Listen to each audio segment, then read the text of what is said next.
Okay, went live on the broadcast, making sure we're there, and here we are! Hello, everybody! Let's Mike Gaine. Yeah, after I gushed about this series so much in a previous video, I did in like 2014, which is not on YouTube, come to think of it, and gushing about the series again during Super Robot Wars V, yeah, you knew that when this came up, we were gonna end up doing this. Oh boy, oh boy, oh boy, oh. So yeah, we're just getting straight to this and seeing what Bandai did this time. What black magic have they concocted? Yeah, we're not race building today, so once I complete each of these parts, I will go through the chat just to not completely leave you guys by the wayside, though there is the stream replay up there, so won't be completely forgotten by whoever looks at this later. I think stickers will be like the real enemy in all this. Oh yeah, look at all those stickers on these. Oh, ooh. That's rough, buddy. Yeah.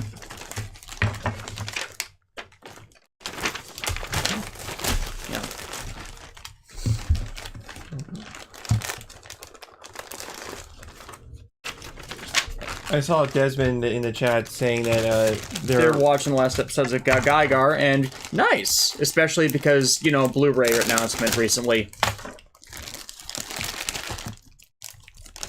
It's just one of those series where, like, even if you saw it once, you're like, yo, let's watch that again.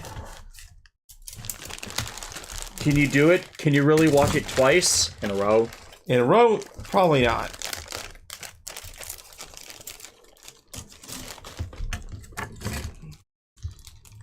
I wonder if the discotheque will put in like a seizure warning for like the flashy bits. Here's the thing about that. They're really at the wrong frame rates to cause seizures. It's like, it's just the flashing in general has become associated with the seizure trigger because of the Porygon episode. But you'll note that it only really happened just with that Porygon episode because they frame rated it wrong. Right after that, and Gal Gaigar was after the Porygon incident, Japan got really strict on those regulations, and just for safety, they were phased out entirely. So it really is not, well, people might feel some discomfort from it. There have been no reported seizure-causing incidents with Gal Gaigar, the series.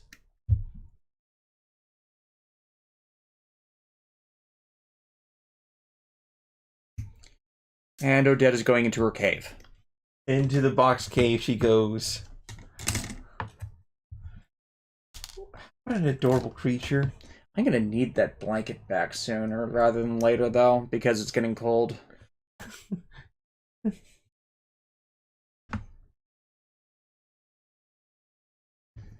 Tiny pegs for a tiny head. Yeah, this is a tiny head. I think this is the smallest head they've done for one of these yet. Do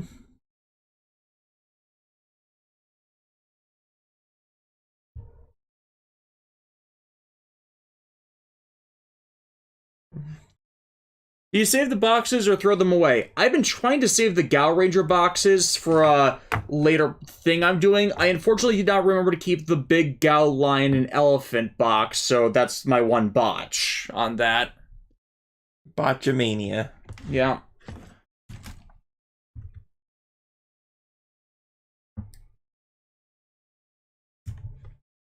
And basically what that project is after I'm done with all the custom Gal Ranger figures, I'm probably going to do a video on the process of building all of them. Like, I'm not actually filming my building process for them, but just, like, to give an idea of all the thought that went into doing all of them. Who knows when that video will be produced, though, considering I'm still stalled on frickin' sheep right now. Not for lack of effort or trying, I've got a bunch of it assembled, it's just time. Time is not our friend some days. Well, time and one custom part I still need to finish. Basically boombox legs. Well, technically shins, but same difference. You can thank Mike Saunders the 13th for inspiring that. That's the wrong one.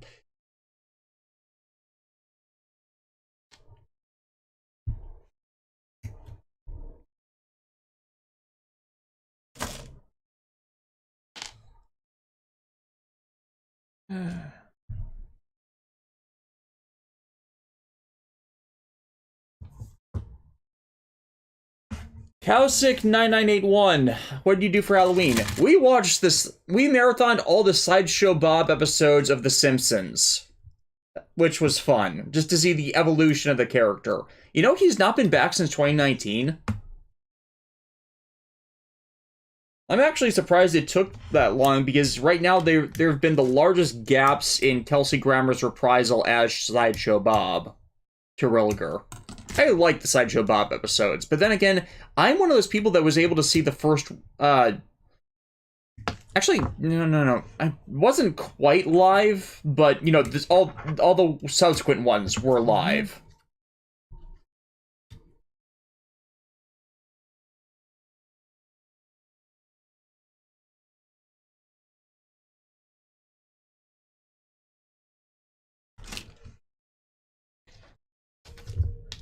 Mito, I've been turned into a marketable model kit. Help! I mean, he already was.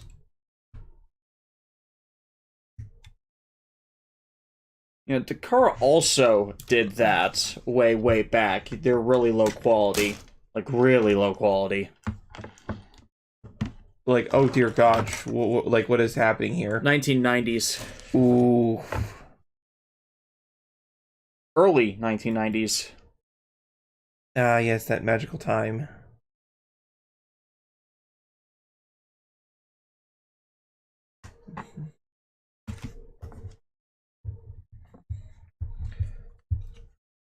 You know, Mito as a character is like such a lad.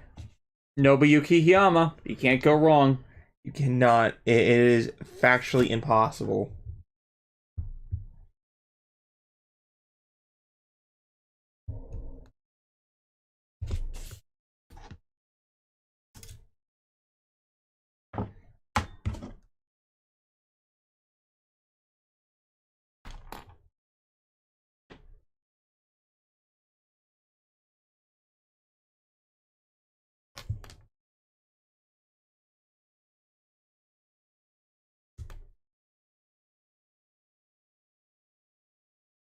Issue 5. The current Sentai news may be Gao Ranger can get an anniversary movie too.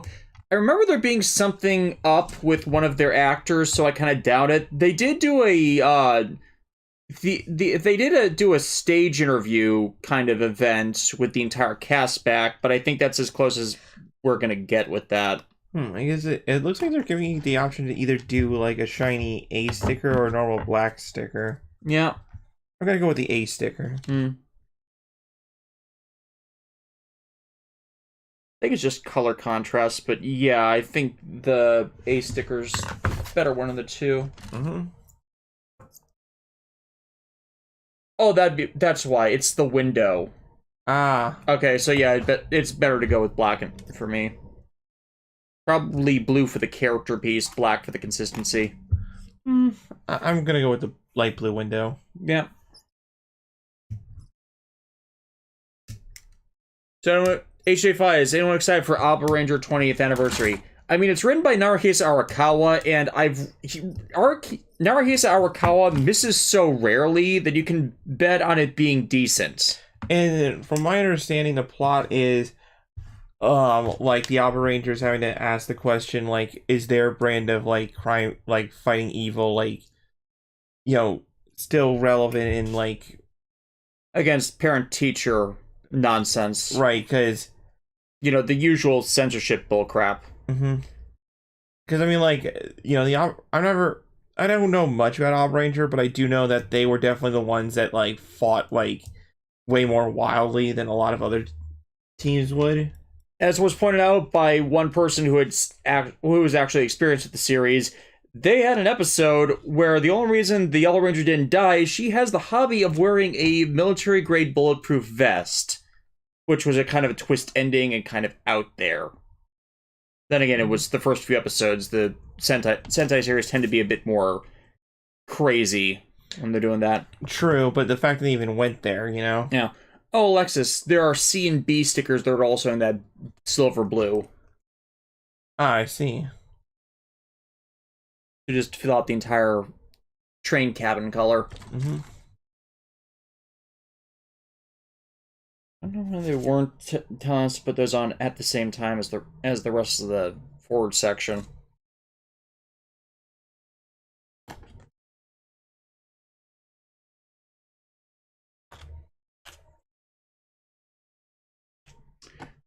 Also, for those who are looking for the Memorial Dino Brace, there is a decent upgrade for actually pre-ordering the Blu-ray off of Toe Collectibles for the Abba Ranger movie. You know, Toe Collectibles is so good. Mm. Like, that's how we got this kit, right? Yeah. So the good thing to be a retired actor who wants to reprise their role for the sake of reunions. Kinda, yeah, it depends on circumstances. Like, Abra Yellow had been retired when they did the big Dino team up, which is unfortunate. But it's understandable that they would, not want to be back for something minor like that. Or maybe them missing out on that and them seeing it and liking it was why they decided to come out for this. But usually you can't expect a retired actor to come back. Yeah. If a retired actor comes back, it's because they must genuinely, been interested in something, you know? Mm-hmm. Like, maybe they had faith in Naruhisa Arakawa and not Riku Sanjo for that whole thing. Which, considering the big crossover wasn't that great, I can kind of see that.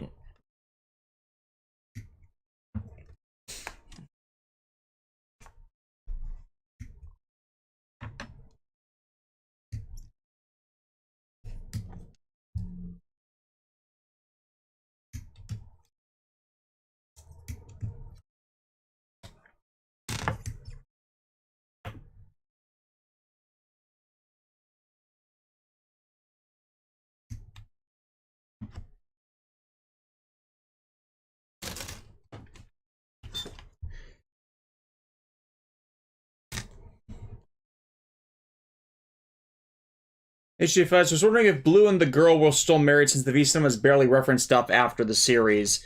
They should be. I mean, Naruhisa Arakawa wrote the Abba Ranger tribute episode where they were introduced as being so. That looks right. Yeah. Mm-hmm. It's like, if it's written by Naruhisa Arakawa, it stays consistent. Right. So, the one thing you can always say about the man is that I've never seen anything of his that was, outright bad. Like, case in point, he always writes every Super Sentai series as being in canon with each other. That does not change. Mm-hmm. He is always lore master on that. You don't contradict him. Or at least you don't contradict him if you want to show that you're doing anything in any way competently. You don't go against the Lorax. Really? I remember that from a Team Fortress 2 Let's Play. Or, not Team Fortress, Team 4-Star. And I thought I was going out there with my "you don't mess with the Zohar" joke. Well, I mean, you're evoking the madness of Adam Sandler when you say that, so... Am I, though? Although, in fairness, yeah, you really don't want to mess with the Zohar. It's bad for your health.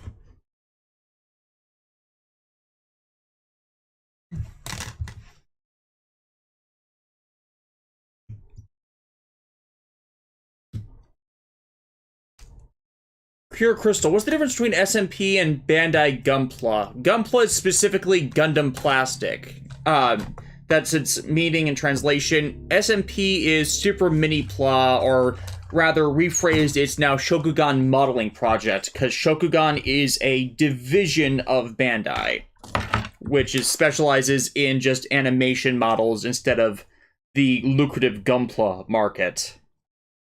Yeah, with Gunpla, you're going to see these in stores and stuff like that, right? Yeah. But at least as far as the West is concerned, you're not really going to be seeing mini plas on the shelf. Unless you're lucky. Yeah. Especially because they're usually boxed individually by parts, unless they're special release stuff. So you can... They're referred to as candy toys because they're sold in candy aisles at the front of stores and include a small piece of chewable raw moon candy. but they're usually equatable with cheap, easy to purchase toys and models, but they're really not these days. I mean, depending on what line you're buying them from.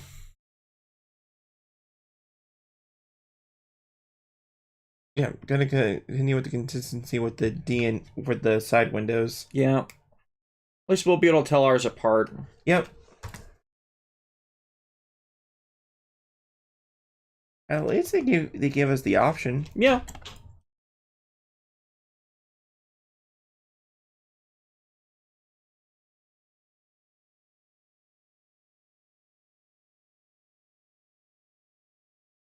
Guessing there's going to be a build stream of the real grade Gal Gaigar. Funny story, we're probably not going to do that, because that's going to run up against Pokemon.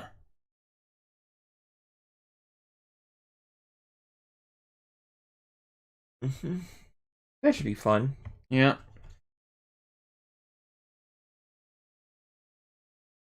Because, yeah, we are... Son of a... This part of the sticker got ripped off. Yeah. But yeah, as I was about to say, because Gen 9 is supposed to be able to accommodate cross-play adventuring, we were considering trying to do that all together. Watch out, it's Gaine and his stubby little arms. Yeah, I'll say that the Dagwan kit was a bit better for at least doing the proper scale figure of the Minifla. Yeah. There's not a huge complaint, it's just like, I think there could have been easily inclusion of swappable parts to permit proper scaling. Yeah, you're not wrong there.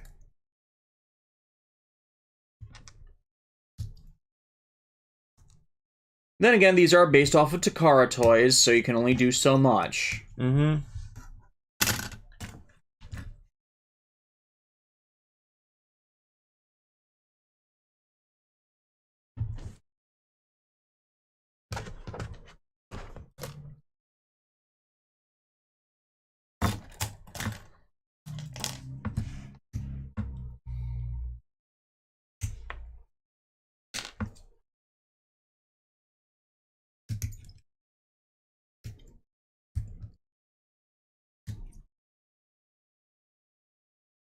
The realization that in about 5 months we're going to be back doing this all over again when Black Gaine releases. Yeah.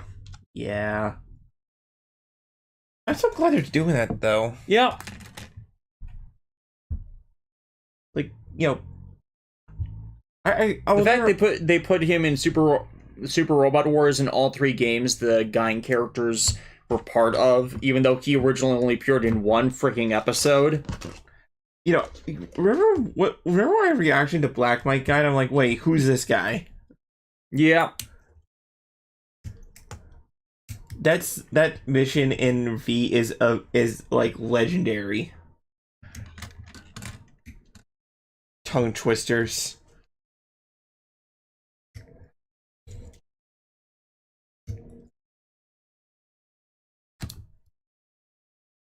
Tongue twisters, my mortal nemesis. I thought I was your nemesis. I have a life outside you, Maito. I have a life outside of you, bot.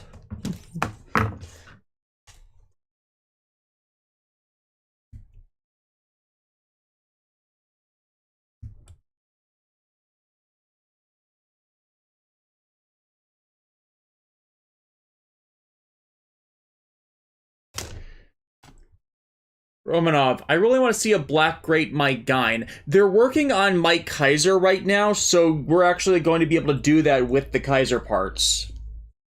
Because it's basically the same molding for Black, just, you know, with minor changes to accommodate the differences in form and structure. But you just built, you know, perfect Great Mike Gaine, but now he's black. Yeah, but he's got a new hat. What if he can't wear the hat? Ooh.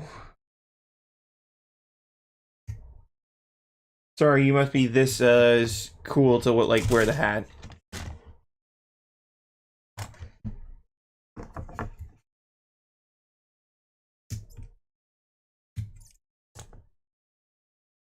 Terror of Death. Do you think they'll be doing real grade kits for the rest of the Gal Gaigar mecha?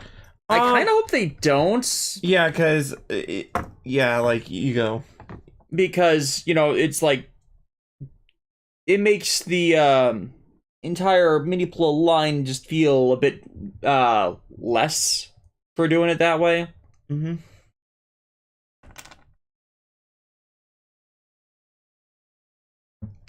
It's like I think they did the real grade Gao Gaigar simply so they could see like how they could push their the real grade line. Yeah.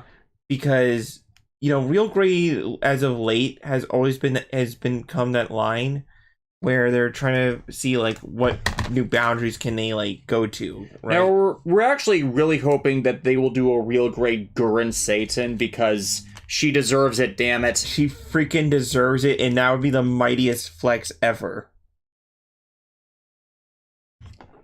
And that would also be an engineering difference because of that entire Radiant Wave Surger arm. Yeah, like can you imagine like the engine, like what they could do with that? Like I would not want to see the Radiant Wave Surger relegated to like we'd be happy with a high grade, honestly. Like I would, but yeah. It would be awesome if they did a real grade. Mm-hmm.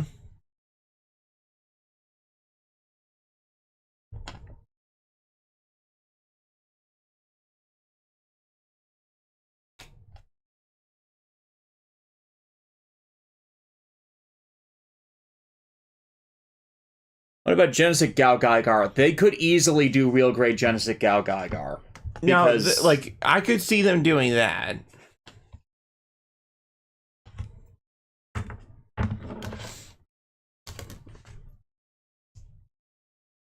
Obviously, because the main core line is already there. They could also feasibly do Gao Figar, because that's just mostly modding.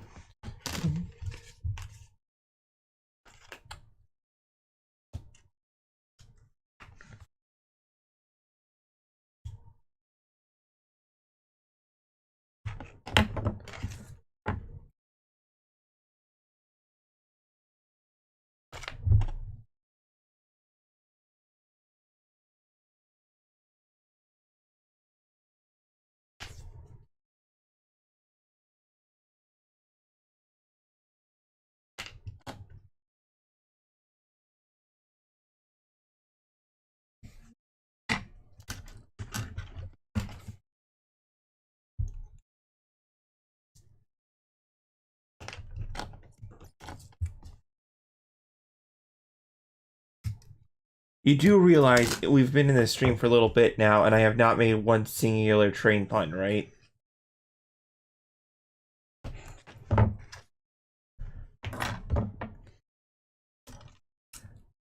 The urge to do it is rising. Well, it would only take you so long before you decide to pull into the station. Don't you mean go off the rails? Nope. No, that's later. After all, the crazy train isn't in yet. Yeah.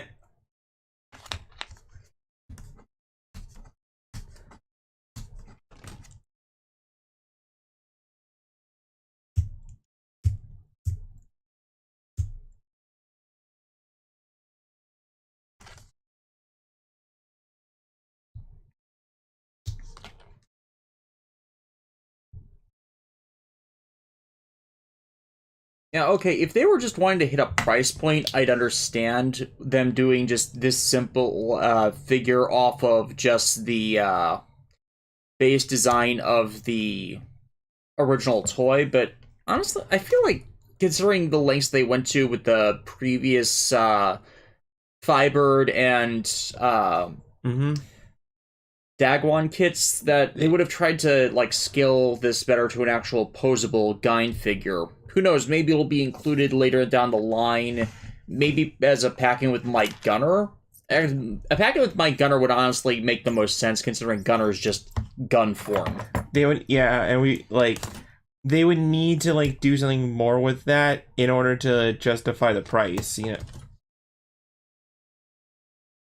Because Mike Kaiser's its own set, Black Mike Gaine's his own set, But to do Great Might Gaine, you need Might Gunner, so it's like... Well, you need to do Great Might Gaine Perfect mode. Perfect mode.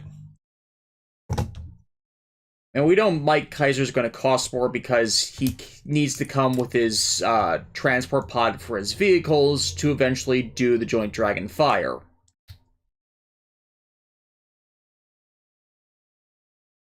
Like, that's non-negotiable. They need to do that.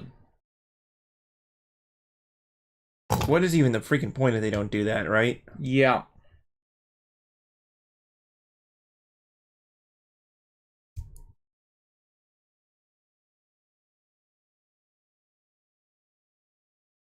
And for those who don't know what I'm talking about, because that attack didn't appear in the Super Robot Wars games until X, look it up online. It is worth it.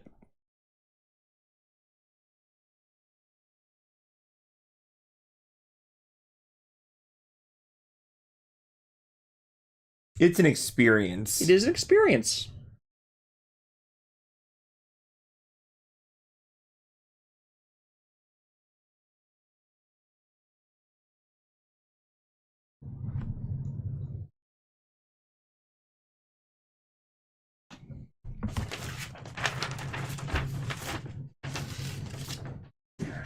I'm not sure if we did this right. Hmm? Ah, dang it. Gaine's head fell out. Yeah. And our asshole neighbor with the bike.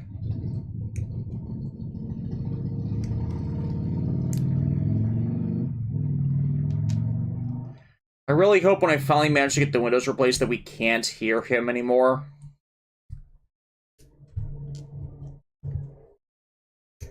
Yes, we get it, buddy. You have a bike. Congratulations.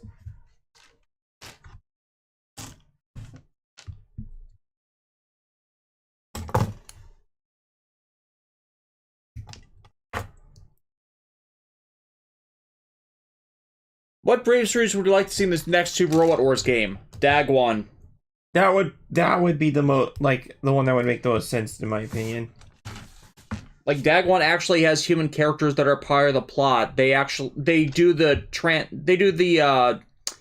Headmaster Transtector thing in that they merge with the vehicles that transform into robots.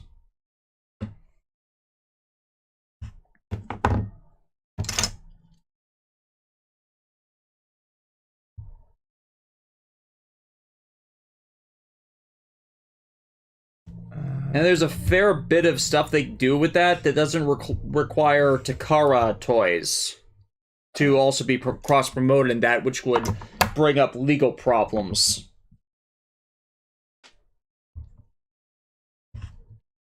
Oh, there we go.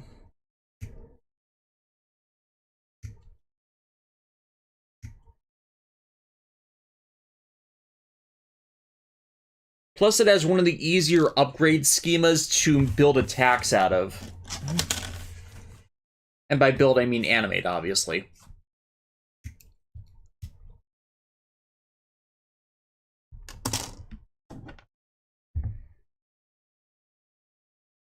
I like that they included the secondary gimmick here.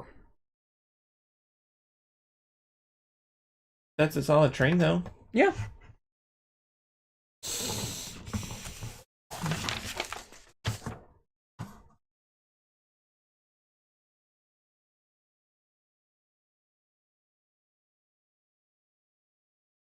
So yeah, this is the back of the box now.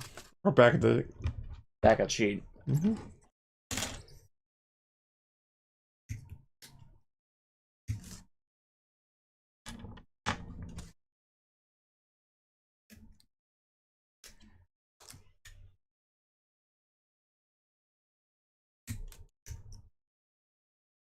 Oh, undergating. No one really likes you, but you are necessary. You're a necessary evil. It's my mortal nemesis.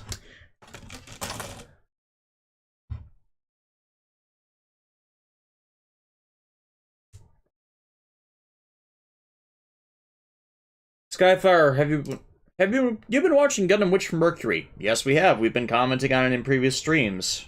Not the most overtly because, you know, spoiler territory, and we don't want to be assholes about that. But yeah, we've been enjoying it so far. It's a slow burn series.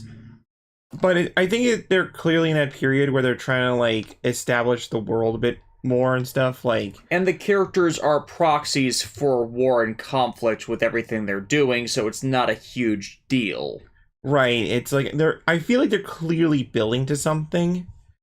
It's like they're the children of the people who build the mecha. Of course, they're involved in all of the politics that lead to war. So they're approaching war, the cost of war from a different angle. Like how, like, even the people, like, who are, you know, the war profiteers, like, even their kids can get dragged into something that they probably didn't want. Or someone else's demand for power that creates a horrible socio-political cultural environment. Which is usually Ichiro Okuchi's wheelhouse from previous examples. I like the perspective, like, this isn't spoiler, but I like the perspective, like, that Suletta is in that, like, she just wants to go to school, man. Like, she's being dragged into this, not necessarily by her mom, but by everything else that's happening. Right. And it's just her own good nature that's like driving things forward.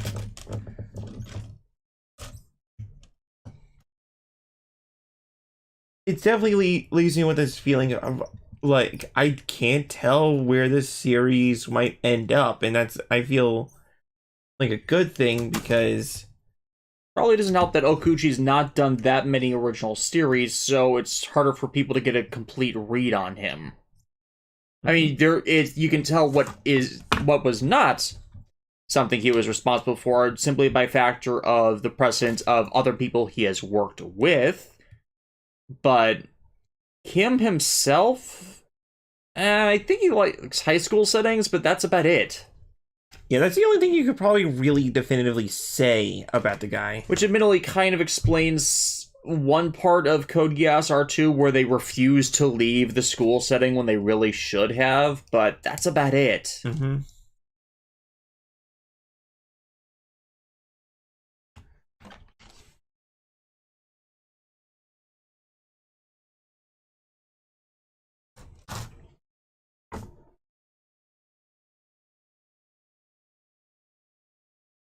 I'm gonna do the orange stickers for the windows. Yeah, I'm gonna do the blue ones for mine. Again, at least we'll be able to tell them apart. Mm-hmm. And it's like color contrasts between the two.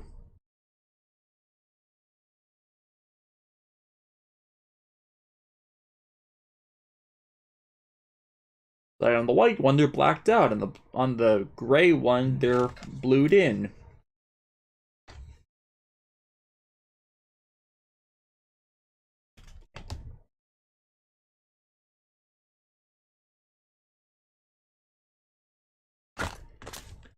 Plus, Letta's refreshing that she actually has a life goal from the start. Right, and I'm curious to see, like, will that life goal change, or will she, like, do what she can to preserve that, right?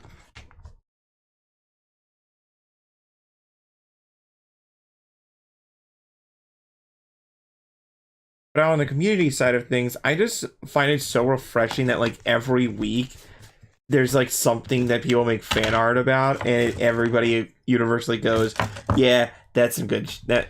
Or some really bad toxic hot take that people are immediately on to smack down as it's completely false. Mm-hmm. It's like, a lot of what people are saying bad about Suletta are the same misconstruing shit they pulled against Kira 20 fucking years ago, near verbatim. Because it doesn't fit the Hiro Yui or Amuro Ray model when it being a different protagonist is a good thing. And a lot of people misunderstand both Amuro and Hiro's character stuff, so that's even worse. It's like, if you're not a stoic guy, people, the Gundam fandom dislikes them for some reason. Or I should say, bad faith actors in the Gundam fandom dislike them. Yeah.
Decade 2, plus Hero had his character development off-series. Unfortunately, that is the bigger problem of Wing, in that the story is there. It is legitimately there. It's just, it was the first series where Sunrise really experimented with sidequel content.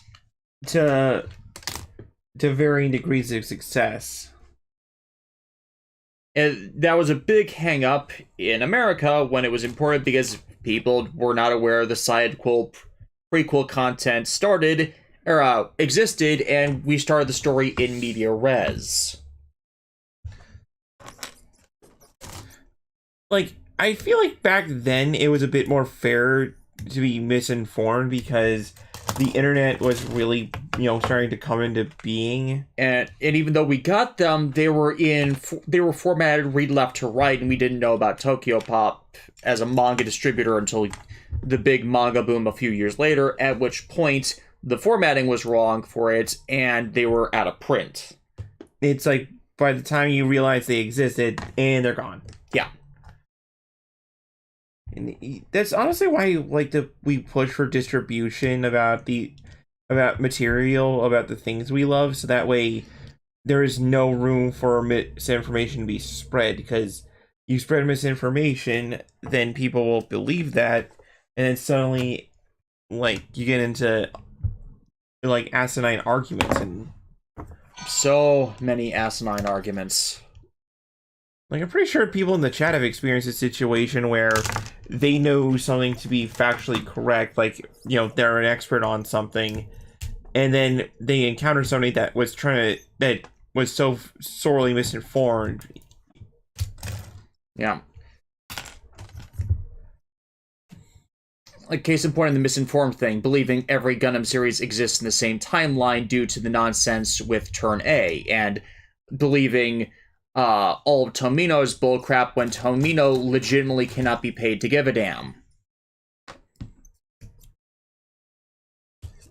I bring that up because comment in the chat believing that it's just another later on point in Universal Century, when no, that is not what's going on. Yeah, that, from what I know in Turn A, that doesn't sound right.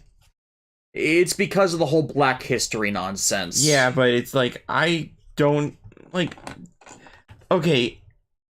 The thing people misconstrue about the Black History nonsense is Tomino was not involved with G, Wing, or X, so didn't know that anything about the AU timeline, so when they got to Turn A and they wanted to do this big conclusionary Black History, he had them include scenes from G, Wing, and X to be a grand conclusion to all Gundam, not realizing that they weren't in canon. They can't be in canon because, how does that work? So ever since Sunrise has tried to back explain that Turn A is existing not in the Universal Century timeline, but in its own timeline, that it comes to exist because of a version of events where G, Wing, and X are parts of the Universal Century timeline. Which, that also can't work because... No, because the landmasses are different. And not just landmasses, but, themology, how do things interact with the world? They don't. These stories of G, Wing, and C, and X are outright undermined by them including in Universal Century, because then the wars never end, even when you have stories where the wars definitively conclude and people learn the damn lesson they were supposed to and grow up. like, as much as I love G Gundam, Like, for Turn A, it works because they're saying, like, we need to actually fucking learn from this to actually move on with our lives. So it's a set piece, and it's just in one scene, so it doesn't remind the rest of the story. But to include it permanently, then it undermines. Then it's harmful. But there's this constant back and forth on the issue because they don't want to, some people don't want to contradict Tomino, and others say, well, this harms the reading of other series. And it gets worse when you actually get into the master grade manual for the Turn X, because then it starts including series made after Turn A as being part of Turn A's timeline, when they are definitive in saying, no, those cannot coincide. how does that even work? Yeah. Hey Shinta, do you need from Kane Sword Kaijin? Hey Shinta, do you think that Gal Geiger and Better Man share the same universe? They canonically do. That was showcased a while back. They actually rewrote Gal Geiger Final in its Grand Glorious Gathering re-release to be more overt about its connections. Granted, there are so many problems with that thanks to Better Man's lore where they just don't sync up correctly. And actually, I find the edits and changes to Final regarding all that to be worse. But if they are acknowledging them as canon, I can't exactly complain about being consistent about canon. I just think it makes several things that were showcased in those series to be worse. It's kind of, it's like a not pick your poison. Monkey's Paw. Monkey's paw. That's it. That's the word. Yeah. Because continuity is supposed to be a good thing.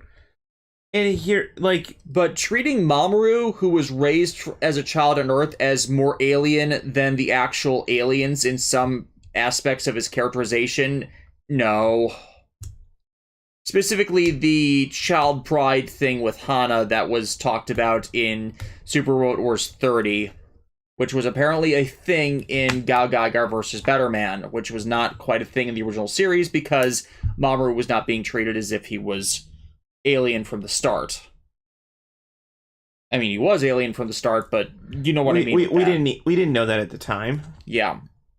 Well, we knew that at the time because from starting scenes of Gal Geiger, but you know, alien culture nonsense. Right, stuff. like we didn't know the full extent, I should say. Yeah, and alien culture nonsense stuff does not apply to a character who was raised outside of that culture. Otherwise, Superman would be running around like celebrating Krypton Day or something. Or it's the problem of some interpretations of Superman where they treat him as Kryptonian first and forget, like, he grew up on the planet and he has no cultural association with anything from Krypton like other characters would. Like, I think that's one of the Supergirl things where she was old enough to remember all the Krypton stuff. Yeah, I think that's so. And that's a bigger read on her character, but it wouldn't apply to Clark because raised from Earth, raised as a human Earthling from baby. Like I remember one of the comics, he knows what Sailor Moon is. The biggest plot twist of the Justice League. Clark and Supes are Clark and Bruce are super weebs. And you never know.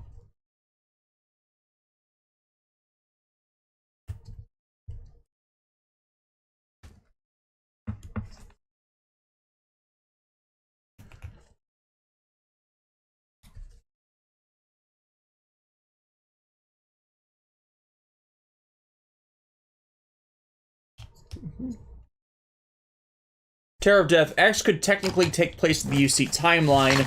Yes, but the problem with that is a big component of X is blowing the shit out of the storms of UC fans.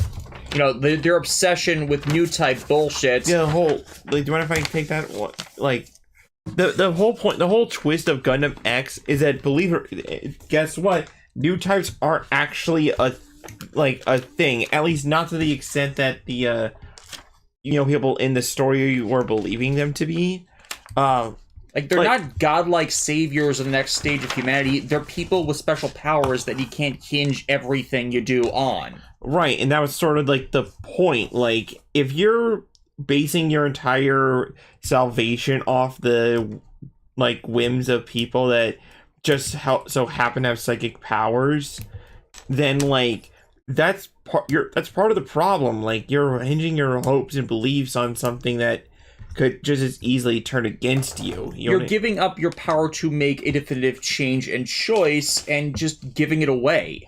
Right. It's like, oh, if the New Titan says we can go to war again, then we'll go to war again. Instead of stop putting your foot down and going, no more war. We're not doing this again. We have to fix this. We have to actually invoke legitimate change to improve things. And that was the problem of a lot of Universal Century Gundam. You kept putting it on the Savior, and the Savior kept fucking it up. Or you know, either through like incompetence or just, you know, or fighting the people who were actually trying to invoke actual meaningful change. Even if eventually they would do it in the wrong, like, not the greatest way possible.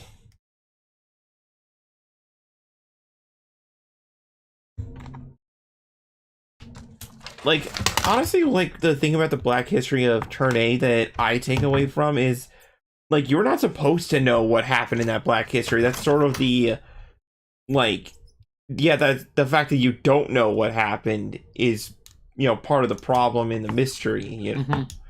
But, of course, the entire point of it is, how can you learn the past if you don't know the past? Right.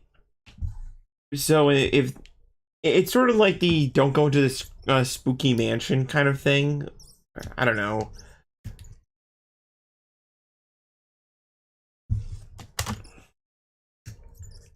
I just kind of would like it if, you know, not everything needs to be like one grand centralized narrative or something. Or there needs to reach a point where you conclude the story. Otherwise, continuing to go on the same thing creates more harm, because then you damage it. Star Trek, Star Wars, some recent Kamen Rider expansion stuff that have brought back older characters. You can keep going where a series has come back from non-existence and then become something that people hate. That's like, there's a time to stop. Time stop the world.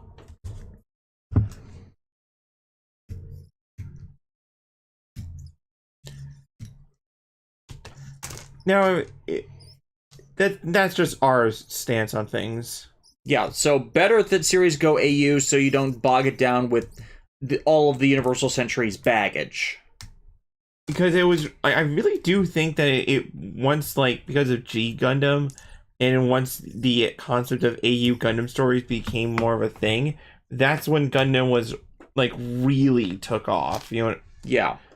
Because even if you don't agree with a particular AU series, they have the room to experiment and do other things, right?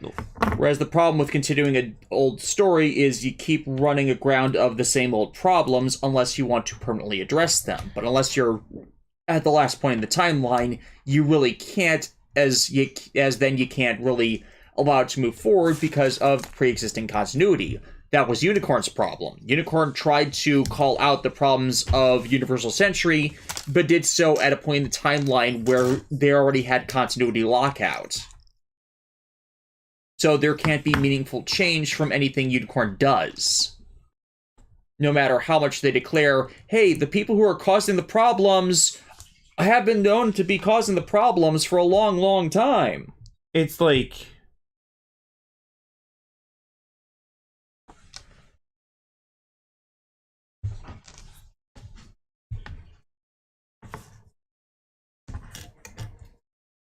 I think, honestly, it's why Tomino did Gundam the Origin after Unicorn, to just reassert the fact that, no, Zeon was in the wrong. I'm not going to say that Zeon did everything was like 100% blameless, because clearly, like, they showcase, like, how can something, like, Escalate, yeah. And I know that Tomino wrote Gundam the Origin first. I meant the anime adaptations. Mm-hmm.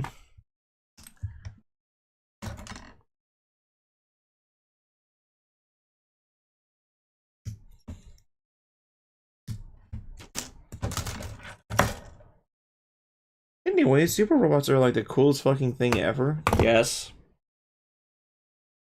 Like, my goodness. Like, sure, we can talk about political war dramas all day, but do you know what you sometimes just need a giant robot like rocket punching another giant monster straight in the jugular.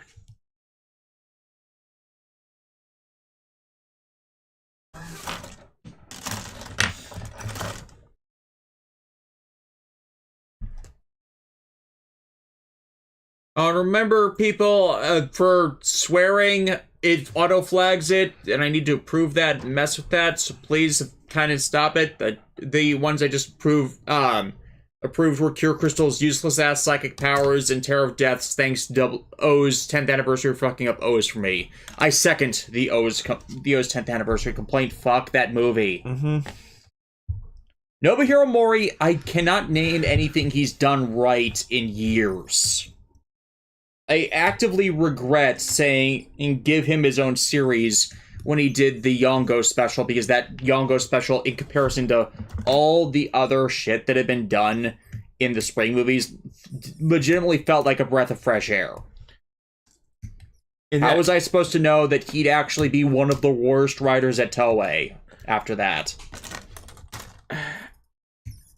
It really becomes like a pick your poison kind of thing. Like, what pisses you off more, you know? Mm-hmm.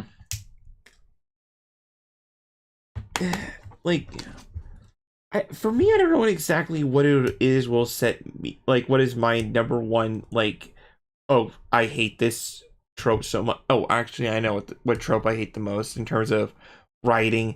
People fighting when they really shouldn't be fighting. And I'm not talking about, like, drama stuff. I'm talking about people who are on the same side that have no reason to be in conflict. Right, that are bickering with each other, and it's like, wait, for petty fucking reasons. Basically, Superhero Tyson 1, Commodore Tyson, Show Superhero Tyson, the list goes on. But like, where they do not validate the actual reason internally in story. Right. If you validate the reason, I'll still be miffed, but at least you validate it, right? Superhero Tyson Z, I feel, is one of those situations where they were mistaken about the cause of the calamity going on, but they were trying to do something. They fucked up. They admitted they fucked up. They didn't quite make up for it, but there was admission they were in the wrong. A lot of these other ones don't do it, or they whitewash the fact that there was anything wrong with their conduct. Which is just loathsome.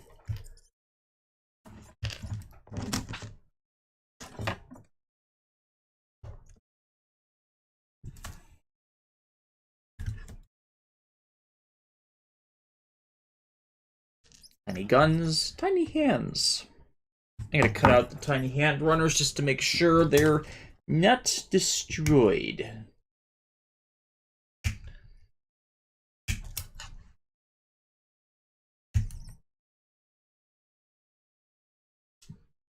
They're so freaking tiny. Yep.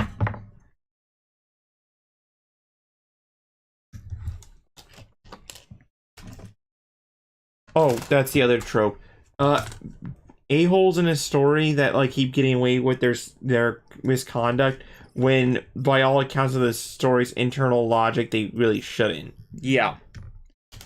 External logic, you can create a bunch of defenses for why they're not around, but the reason is because the writers want them to be there for other convoluted reasons. Internally, that don't make sense.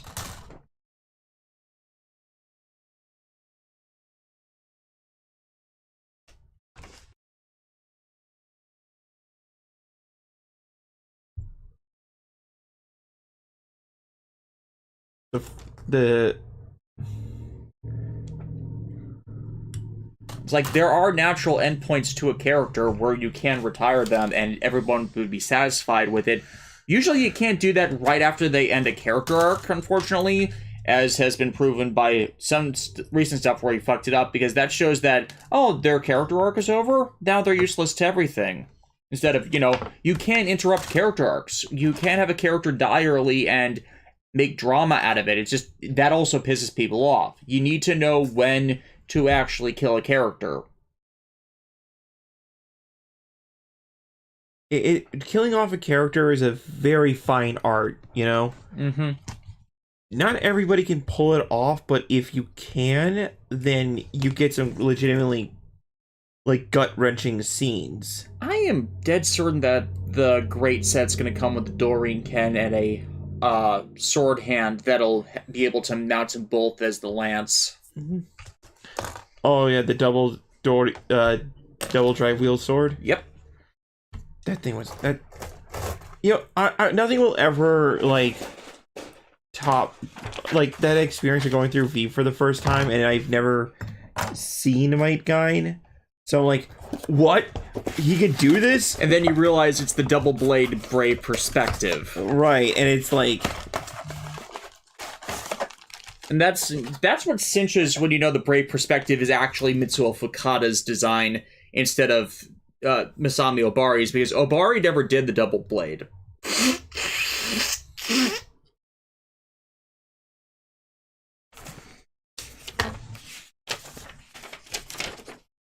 Combination instructions. Building instructions.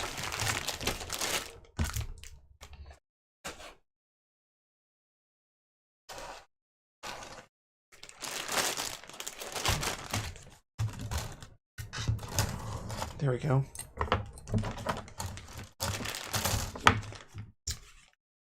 John556, heard there will be a new Hurricane special, is that right? Yep, and an Obranger 1-2 scheduled for release next year, because apparently they didn't want to do two of them in the same year, even though they're still playing catch-up.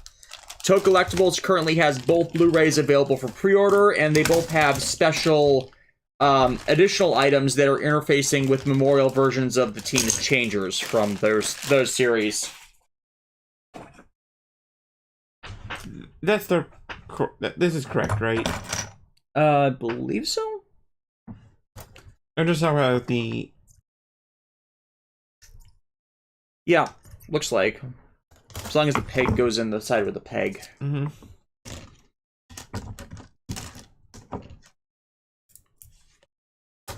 Yep, there we go.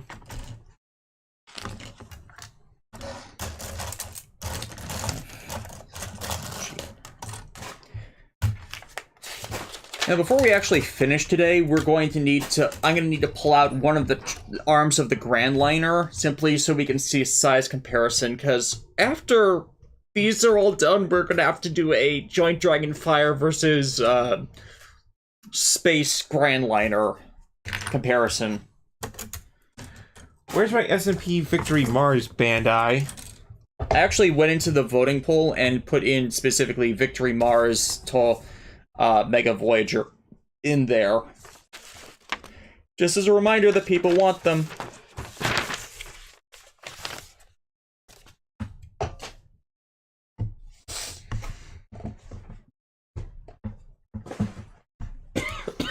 And hey, they went back and did Ninja Man. They could feasibly go back and do the two major mechs that they skipped.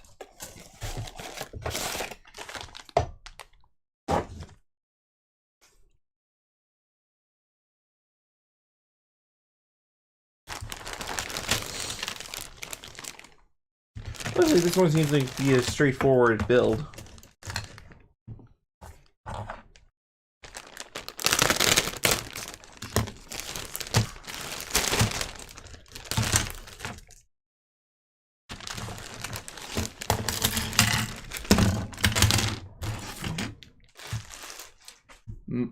Skyfire, Makoto. Which Makoto? Do you mean Mikoto? Mikoto? Because it's Mikoto Nakadai from That's Operate Killer.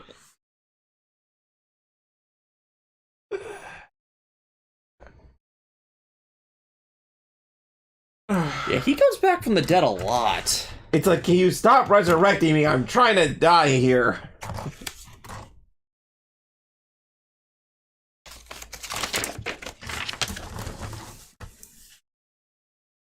Imagining, like, you make a big heroic sacrifice, but then, like, the next week they bring you back just to ask you a mundane question. Hey, where'd you put the TV remote? You resurrected me. You called me back for the great beyond to ask me that? Yeah, where is it? I don't... Why did you... Come on, hurry up. We don't have all day. It's behind the couch. Thank you. How to get behind the couch? I know, I did not just in this joke, but in general, because that if happened to me when I was at my dad's a few times with my trying to watch TV with my stepbrother. How did he keep flinging it behind the couch? Very carefully. I mean, that's the only explanation I can think of. Unless we want to talk. Hey, did you ever fling a remote behind a couch? Yeah. I've never done it. I've seen remotes under the couch. Yeah, falling under the couch, yes. Behind the couch, I would not understand. I don't understand that. Well, you see, sometimes you have to blame the mystical remote dwarves. And know how we usually position our stuff doesn't count because when it's behind the couch for us, it's on my table.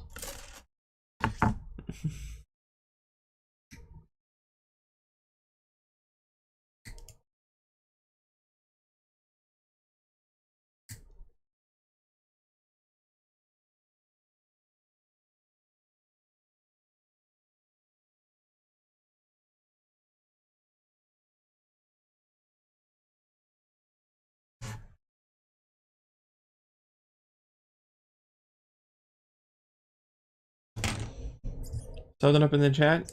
Yeah, just seeing if I should comment on anything there. Not really.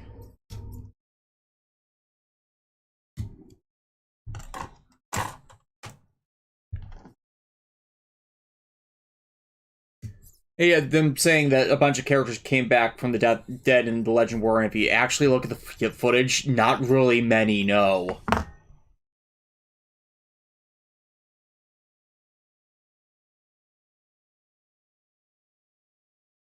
It's actually a lot less than you might think.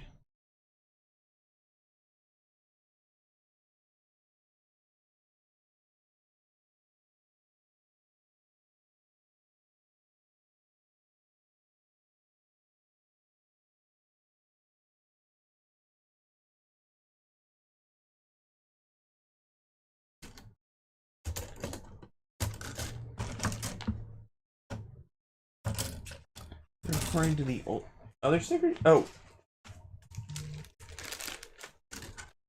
Yeah, there's a new sticker sheet.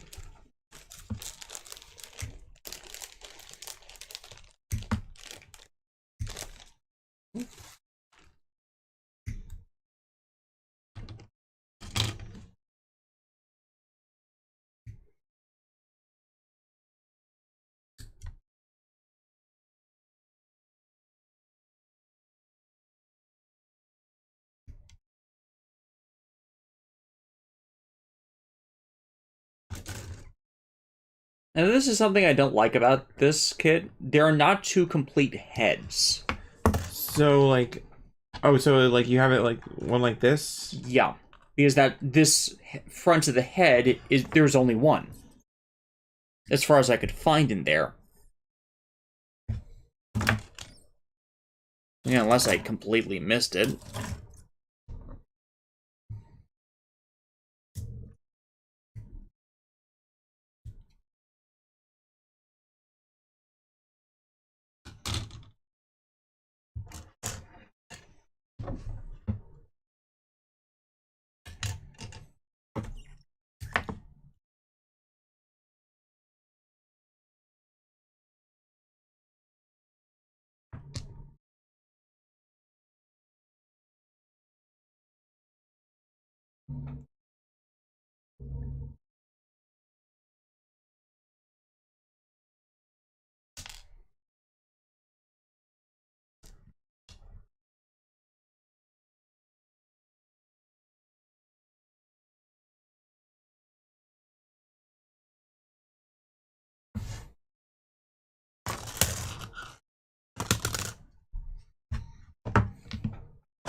And at this point, I wish I hadn't lost my fine detail tweezers, because it's a bit difficult to do it with these wider ones. Mm-hmm.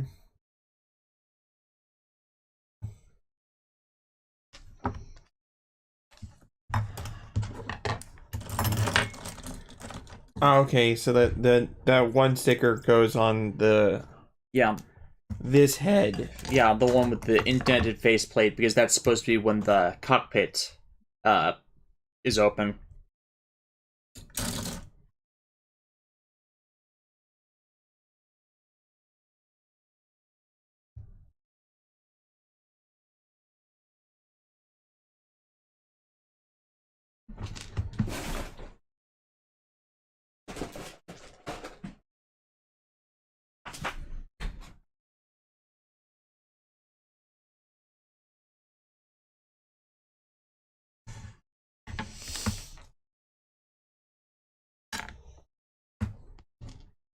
I'm guessing you're supposed to be able to like just pop off those bits.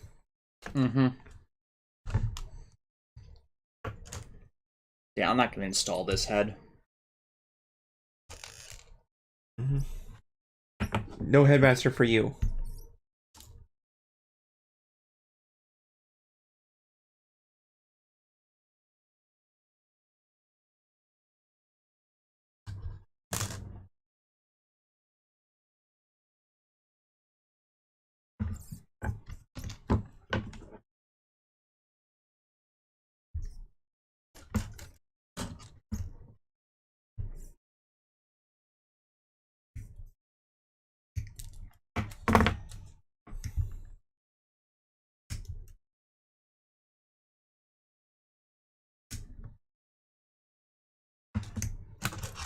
I'm about to yell at the chat for not getting off the topic. We keep having to yell at you guys for bringing up all the Sentai stuff when we said we want to do that less. So, folks, please get off that. Please get off that topic.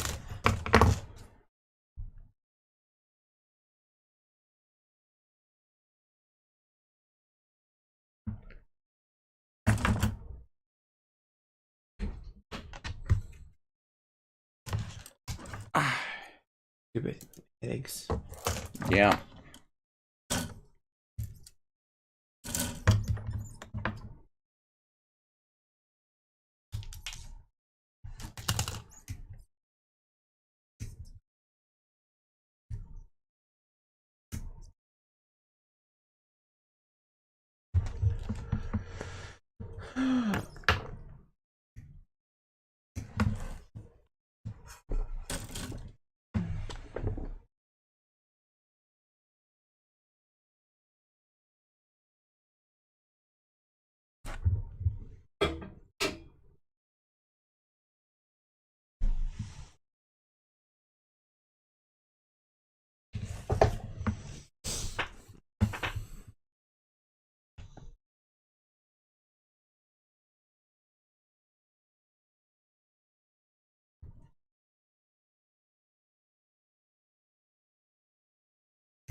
Pure Crystal, how come Transformers hasn't been in a Super Robot Wars game?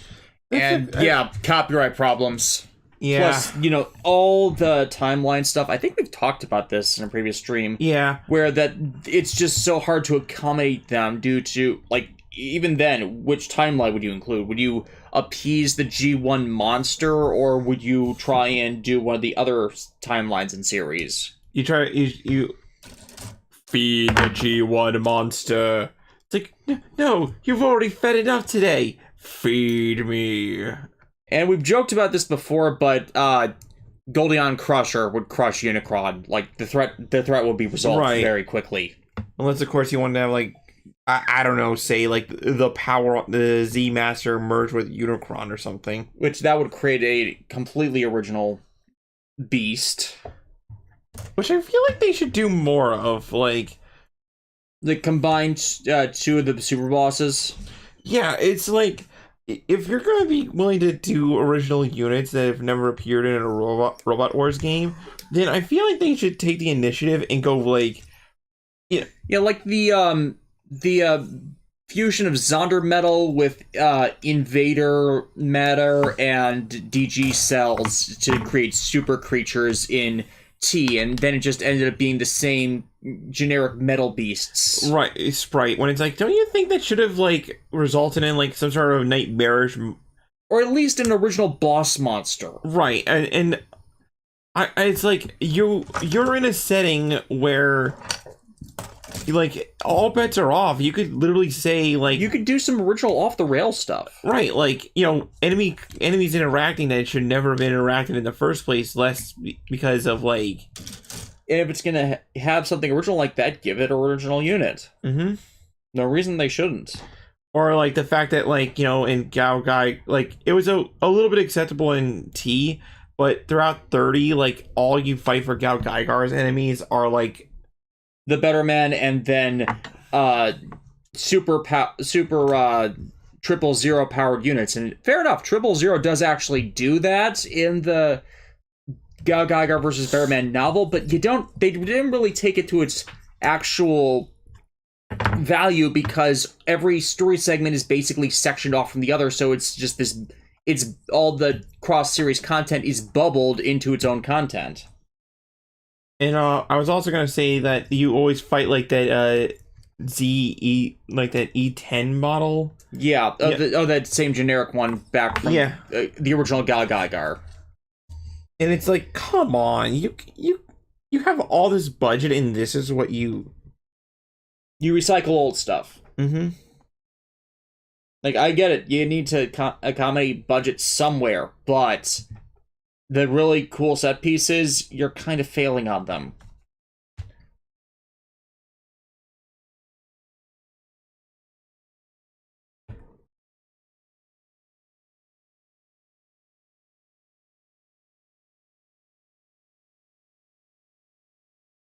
And there's the other thing. For the cross-series ones, which units do you include? The Chad is bringing up the Unicron trilogy, and it's like, there are 3 different Optimus Primes in there. Which one do you do as the primary representative? Mm-hmm. Now, again, that's not to say that we, like, Transformers and Super Wars wouldn't be awesome. It would. It's just the logistics of it, right? Like, you gotta get Hasbro to agree, not just Takara. Because, like... Why is this so difficult to get in? Oh my god, are you in this? Are you at this part? I have been at that part for minutes. I hate it when they do this. Why? There. Like, I felt like I had the wrong peg, but it actually fits. It's just so fucking tight. Do you think you? Yeah, I'll do them because like I have the pliers for it. Yeah. Oh gosh. And then this one is stupidly loose. What the hell? Yeah, it's wobbly loose. Unless I'm putting... Oh, wait, I'm putting it in the wrong way. At least you know if you're doing it right or not by whether it's super tight or super loose. Losita. You got it? Look, I did that with my bare hands. How? Davis, Chad, I am strong now. I have grip strength. Then you have smaller fingers than me, so you have a better grip on small objects than I do. But it's still, fear me.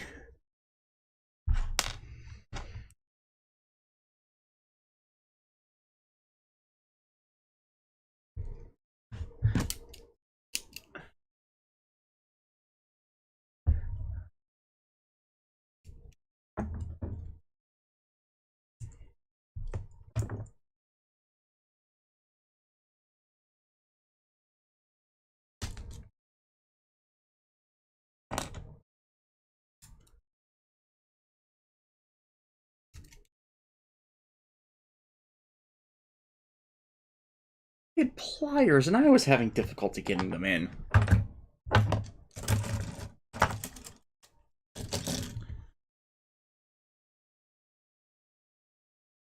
RID 2001 might be a nice choice. That actually has a nice eclectic mix. But I would honestly love it if Discotech could rescue that, because they are in that library right now. They're attacking that exact library, which was previously claimed by Disney. So they could feasibly recover that show or permit Shout Factory to get the license back for it, considering they do everything else Hasbro Transformers related. And it is the one series that is still missing from the older stuff. Okay, the other Beast, Japanese original Beast era series too, but like that's the only things. It's legitimately the only things. And as much as I dislike Shout Factory, I'd buy those if they were decent. It's Shout Factory. It's Shout Factory. Again, the clarifier there is decent.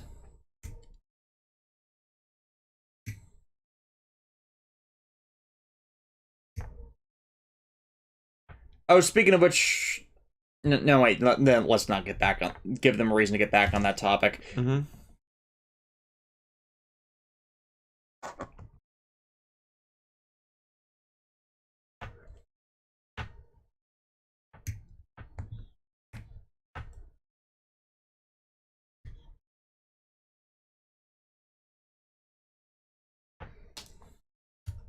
HJ5 really loves the rail team from RID. I know, right? I had one of those toys as a kid. Yeah, they were pretty balanced. Like, they didn't do a lot of crazy swapping, but they didn't need to. It was a good train mech. One leg, one torso, and back armor, one arms.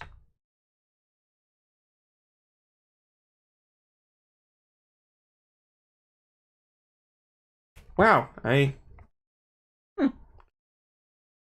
I am a goddess.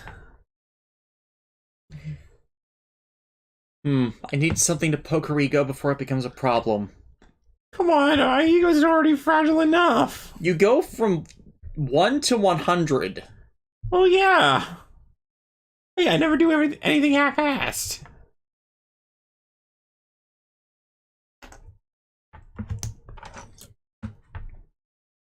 Listen, I try to take over the world once, alright? And suddenly everybody has a problem with it.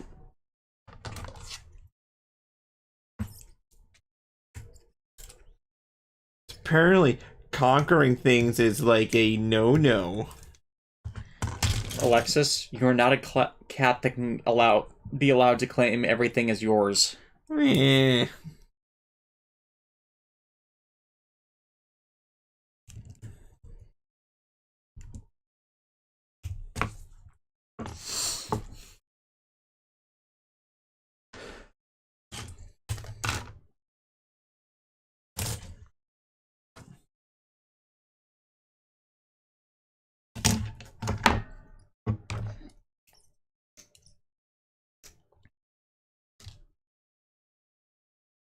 Chat is on the topic of Optimus Primes. It's like, for me, it is you cannot top the original, and that's why it's a fair weather design, as I think it's called.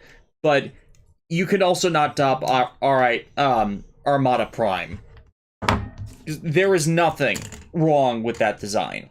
Yeah, Armada Prime fucks you up.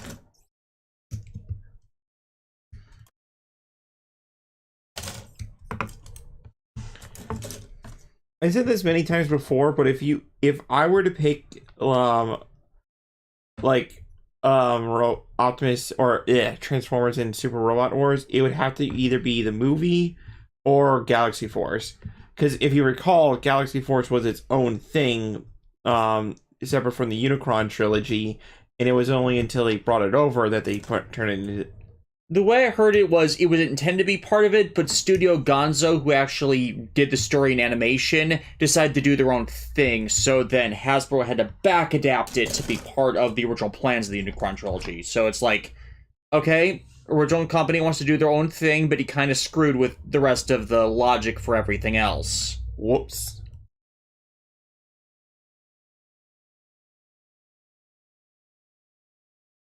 Either way, the changes happened. And now you know the rest of the story.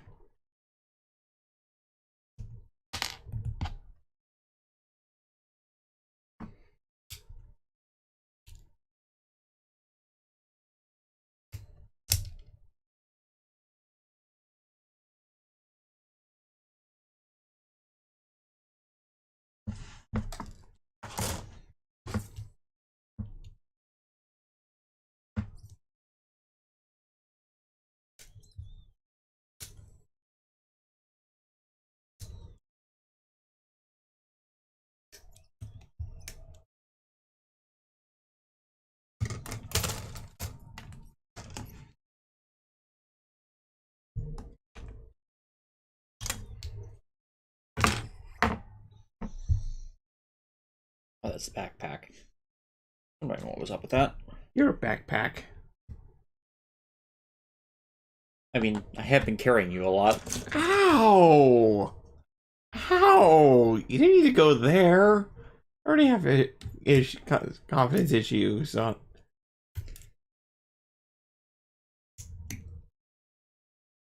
They're not that bad. We did just work a lot of overtime.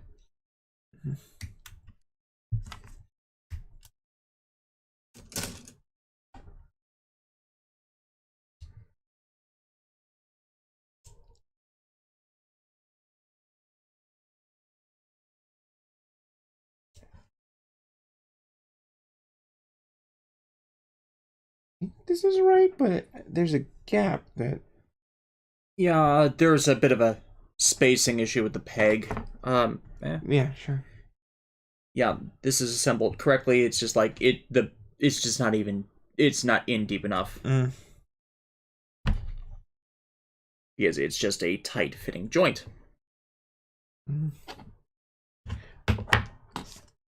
That's one thing I will warn the chat about if you ever do invest your time into mini plus. Some joints can be tight as like holy hell. So just take your time, especially like Gunpla is one thing, but this is something else. It's a different beast.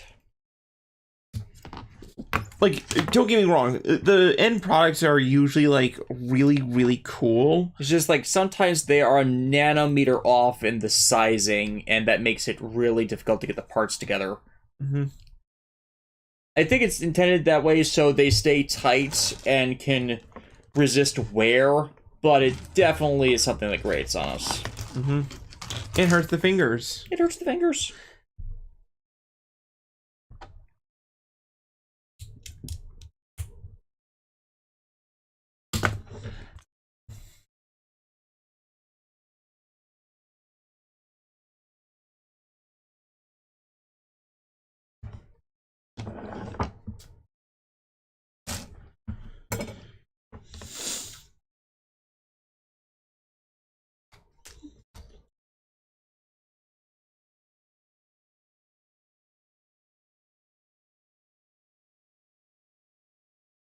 Becky, too, that Legacy Armada hotshot doesn't look that good. Oh, you should talk to TJ Omega. He loves the damn thing in comparison to its original. He hated the original.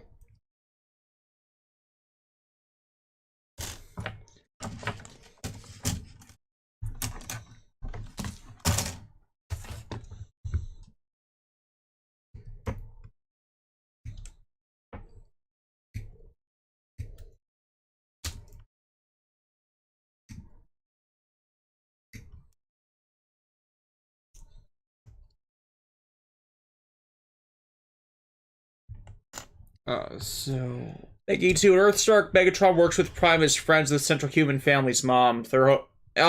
Yeah, actually expanding upon Autobot Megatron to not just keep the character stagnant. I'm behind that. Don't know if Earthspark as a series will be good, but trying to change things up with the characterization, I'm good with that. The problem, of course, with a lot of these series is just dialogue writing. Why has Hollywood forgotten how to write dialogue? I'm trying to follow the instructions. You haven't assembled the other piece of the, yeah. And I think that might be upside down.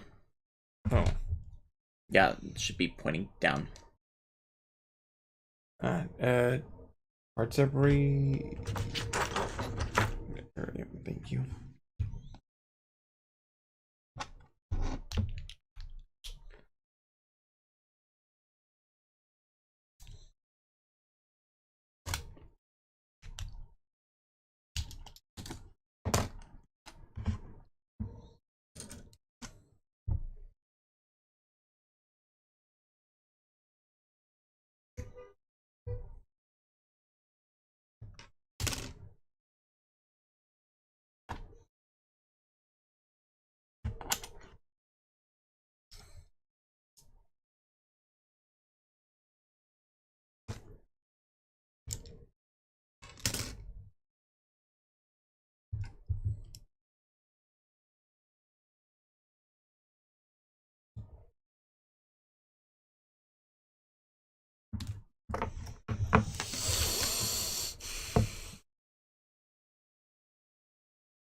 I'm hesitant to glue this in place for the sole reason of we don't know what might be required for disassembly when it comes to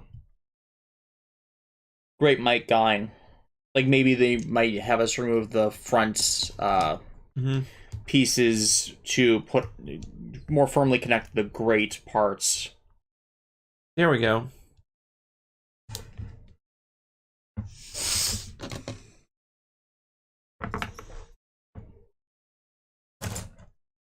Still, this matte gold looks really nice.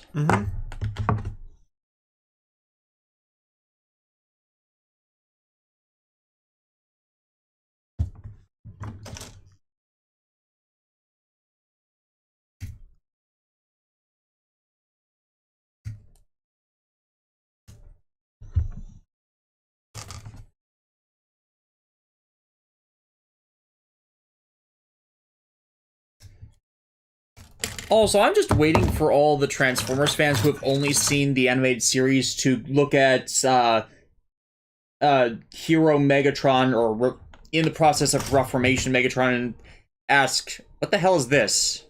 With complete obliviousness to the IDW comics. I mean... Though, considering the internet, I'm questioning how they would have not learned about that. I mean, Earthspark's more geared towards children, so, like... It's, like... It is entirely possible that, like, kids just didn't know about the comics, you know? Yeah. And let's be real, after all this time, like, having an animated series focus on Megatron that's trying to reform, like, that's at least different in... This is like, when was the last time we had a Transformer series where Megs wasn't portrayed as megalomaniacal? Because I'm pretty sure it's just Armada, where it's two different sides of a war. They have different value sets, but they're not completely unreasonable.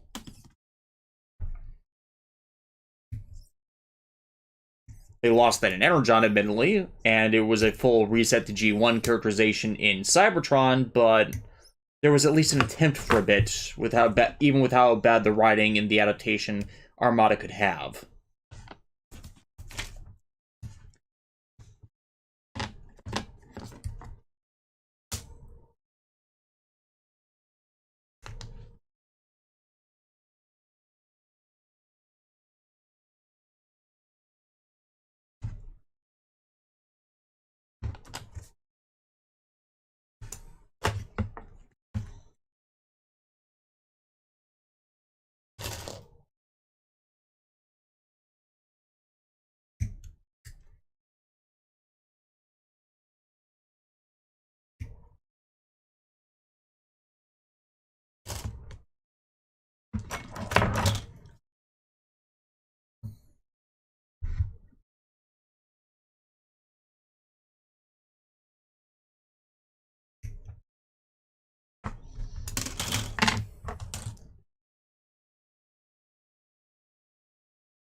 It's the Locomorizer, right? Yeah. No idea why they named it that.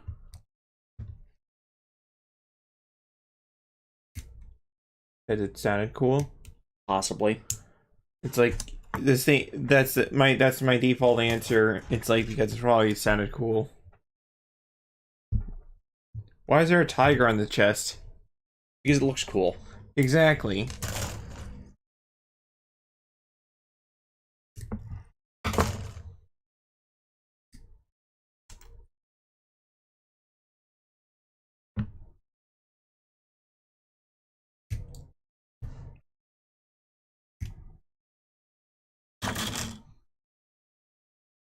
People forget that sometimes a valid reason is because I wanted it.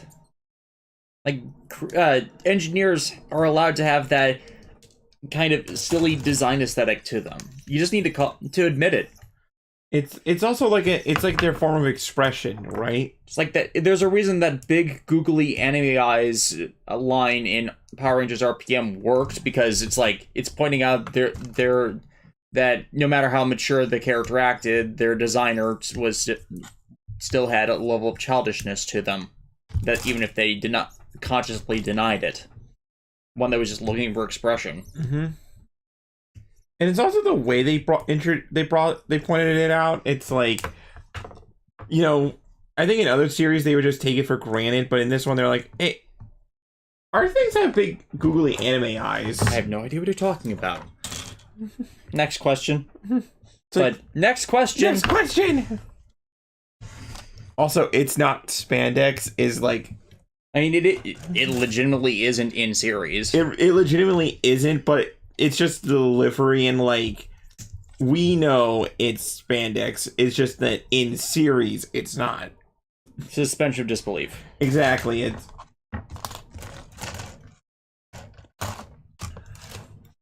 RPM is just one of the few examples. Like, and this isn't like going off on a Power Rangers tangent. This is just an adaptation thing in general about how you can stray from the source material, but still, you know, keep like do something wholly unique. Straight from the source material while staying in the spirit of it. Right. Like the original Thing from Another World.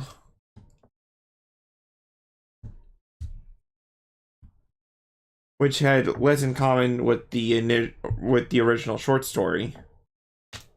The Thing, Terror's Realm. The funniest thing about the Thing from Another World is that essentially they were all being killed by a giant mutant carrot. I mean, it's true, but you don't have to say it.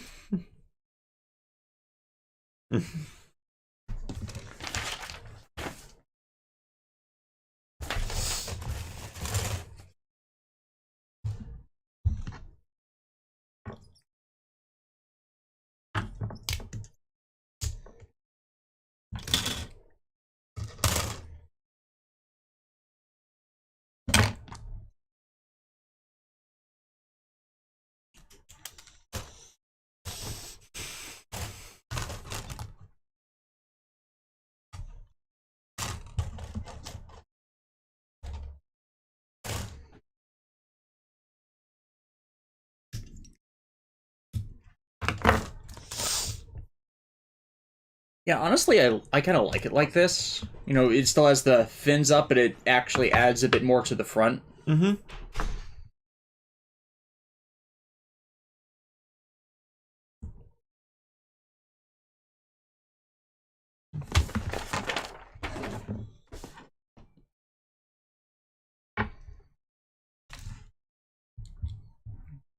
Actually, yes, it does.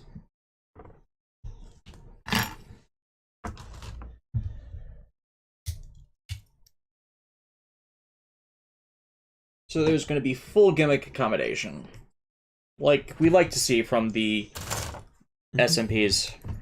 1 second.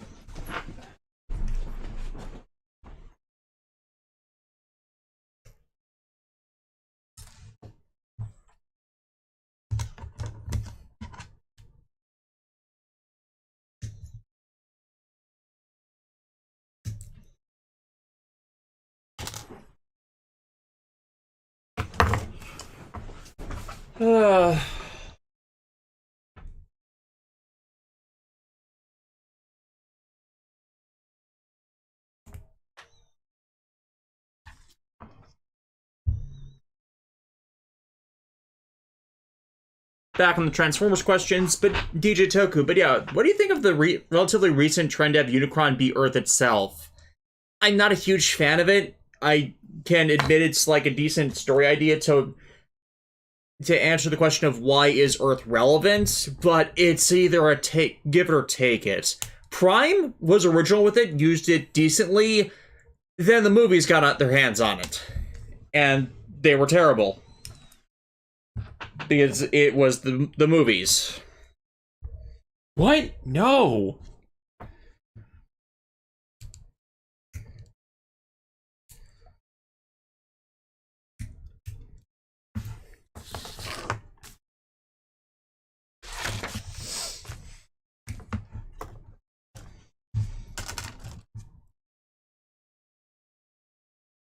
Can we talk about the Taminoism naming of the later ones? Oh, yeah. Hey, I may be a lot of things, but I would never give my kid a Tamino name.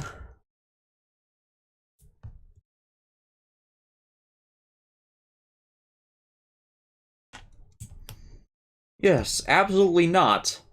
When you can have so many dub Yu-Gi-Oh names you can use. Ah, yes. Hello there, Joe Kimmy. I was thinking Bastion, but Yeah. okay.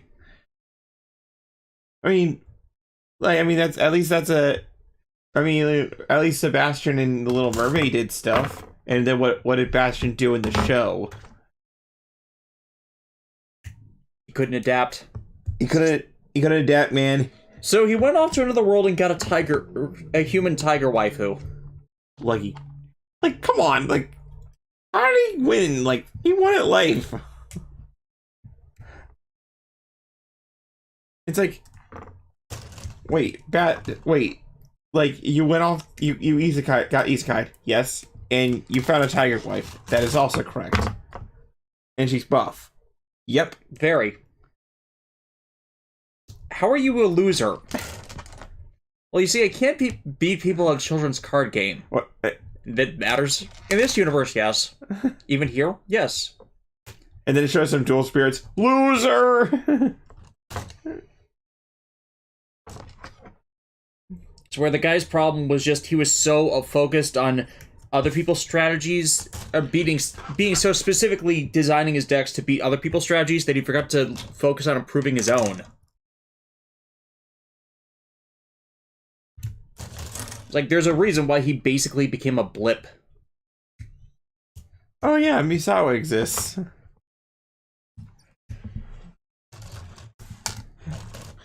Like, nothing will be as more savage as saying the phrase, "Oh wait, you exist."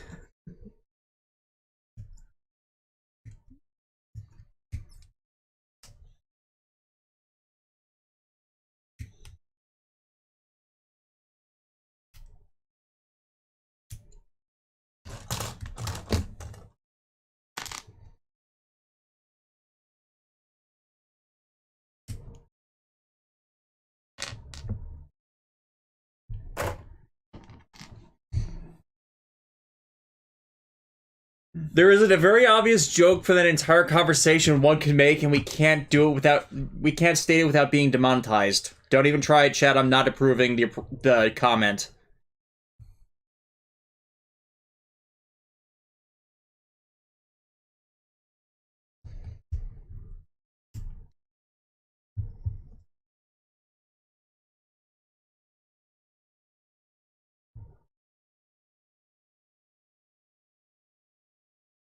Oh yeah, Bastion has never gotten his Fire Dragon card.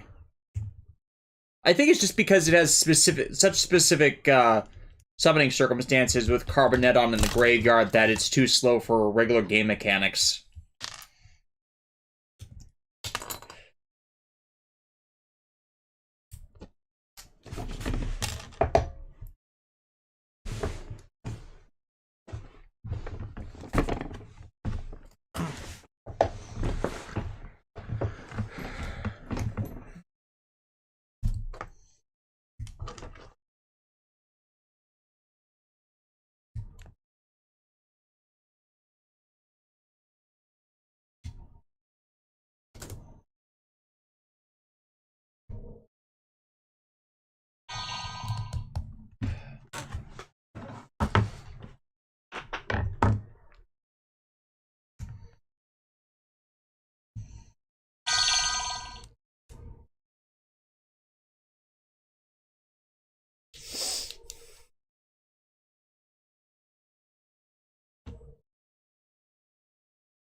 So many spam messages.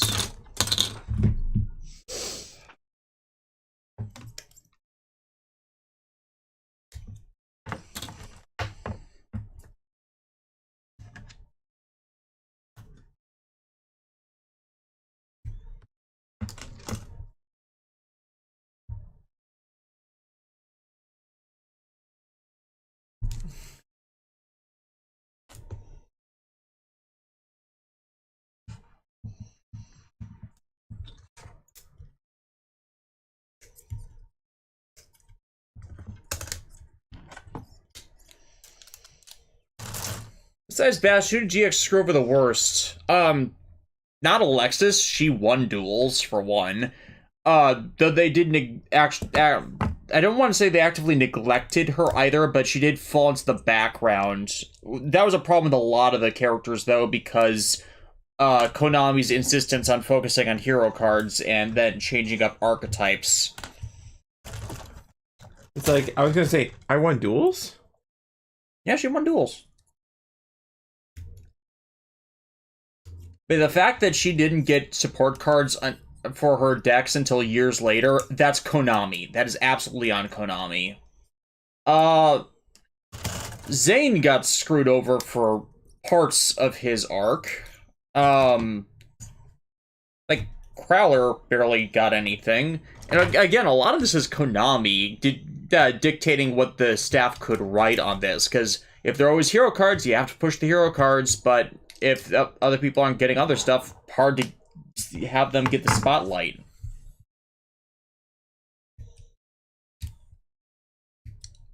Sarius, I kind of think, makes out the best by the end, because he has, you know, long, tangible arc.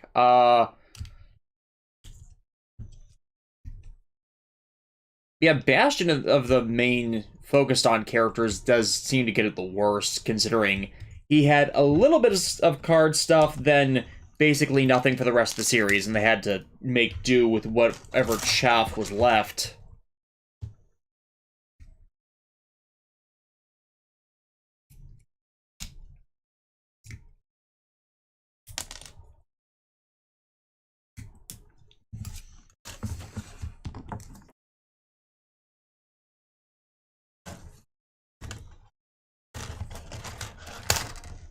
Mongelme is a decent bet on that as well, since Skyfire brought it up, because, let's face it, he was the butt monkey once they finished his early series character arc.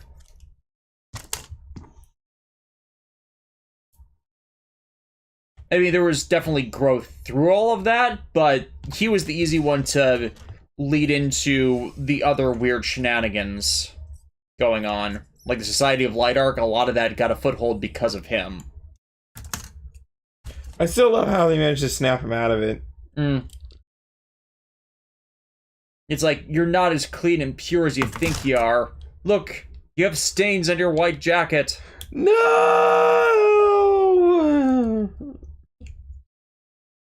And I like if you guys are fans of Yu-Gi-Oh, watch that duel subbed. It changes the context of everything around the season a lot, with Judai admitting his own faults that led to the entire situation they're in.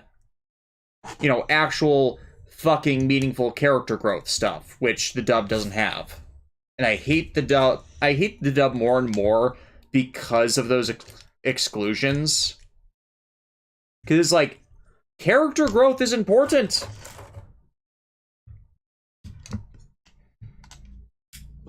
It's not just important, it's essential.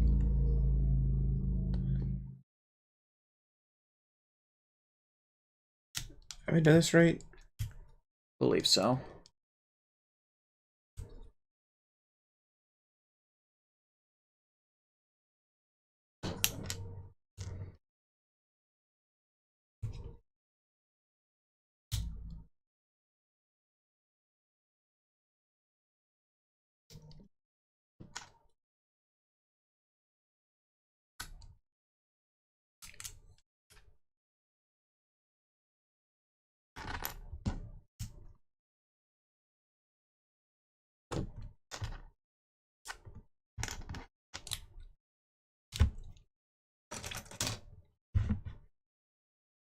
Yeah, that looks right. Mm-hmm.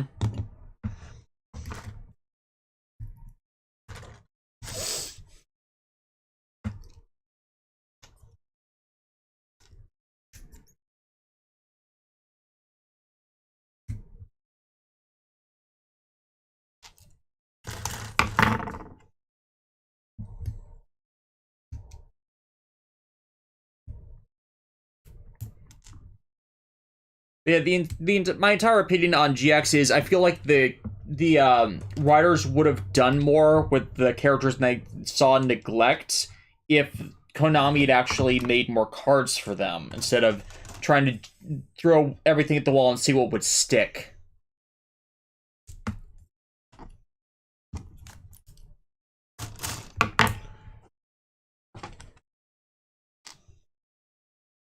Which consequently gives them better excuses than, say, anything relating to Vrains would.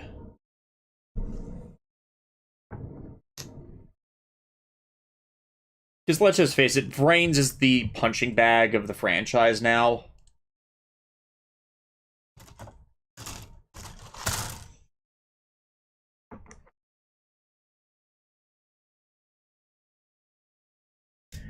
And I will be consistent and maintain my opinion that it's the writers that hadn't really written on the show before that were the problem. Because a lot of the failings in the episodes they wrote were consistent throughout their careers. It's a track record.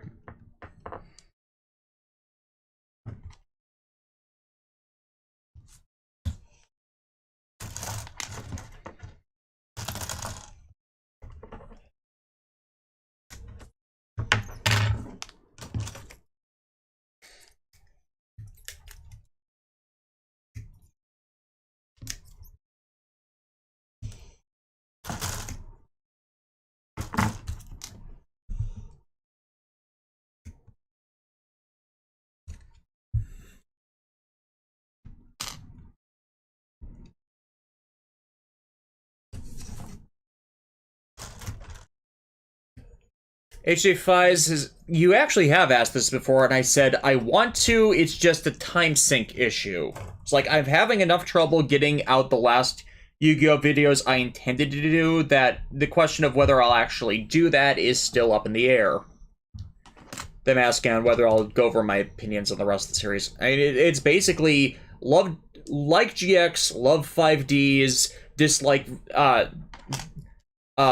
Zell because of its various problems, like Arc V to a point. Vrains is terrible. Have not watched Go Rush Go Rush Go.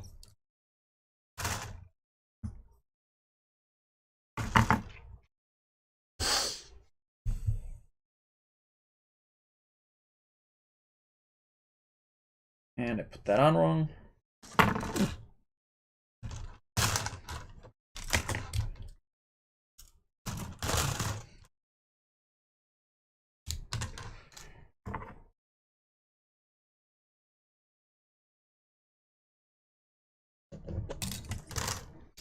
Forward section of the train.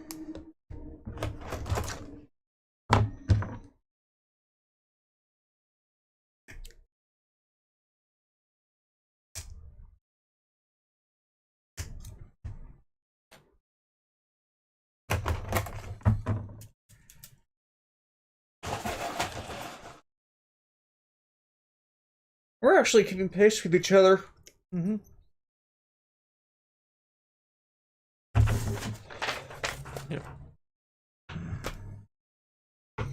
Yeah, before you start the next one, let me finish up this. Mm-hmm. Hey, I'm just going through it. Going through the chat again. Vrain suffered from focus being only on Playmaker. Yeah. Absolutely. Like I said, it's a convocation of the sins of the franchise where every minor screw-up is in a previous series is made into a major screw-up in Vrains.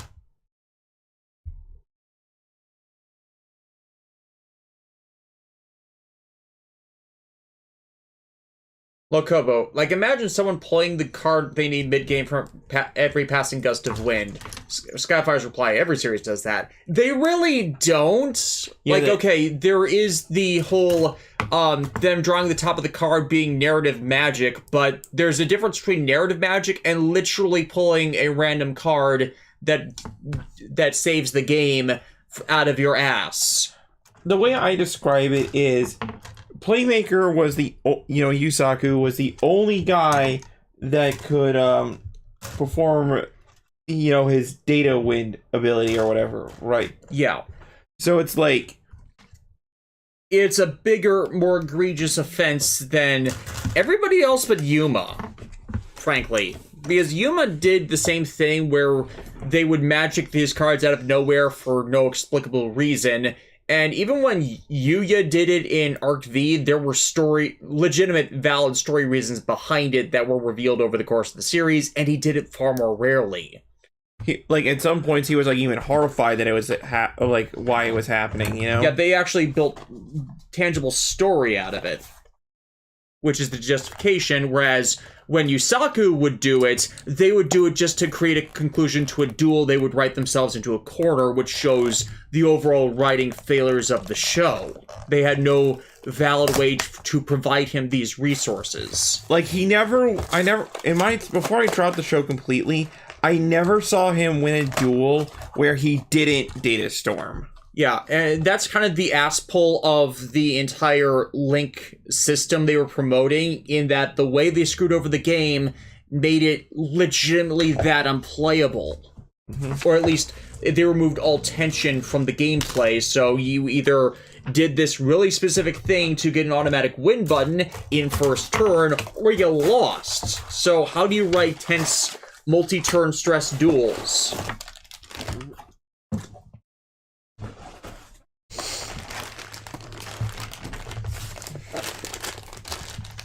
It's like there are levels to how bad Brains is, and it's all compounded by just problems of the Link mechanic in the first place.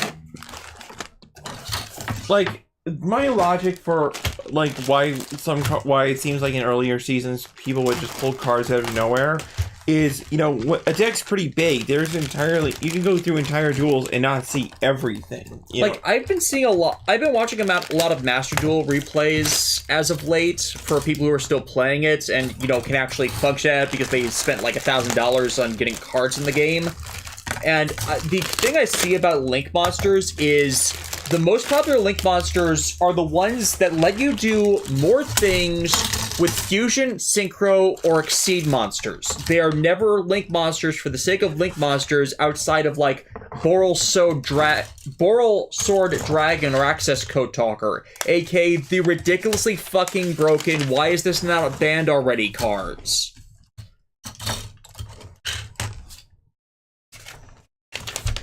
So it's like, most players to this day do not play Link monsters unless it's the stupid broken shit. And everybody hates the stupid broken shit.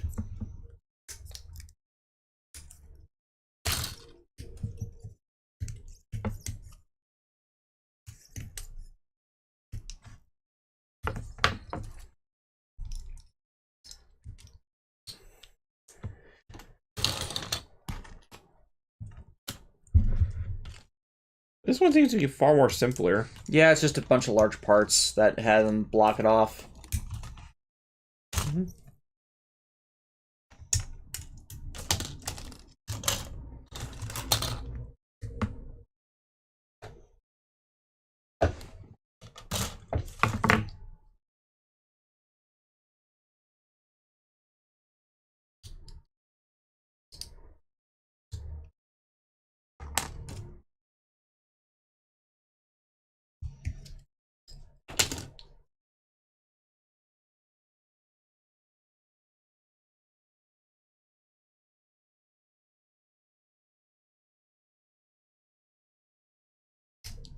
Mech 82, cough, Firewall Dragon, that had to be given errata before they could unban it.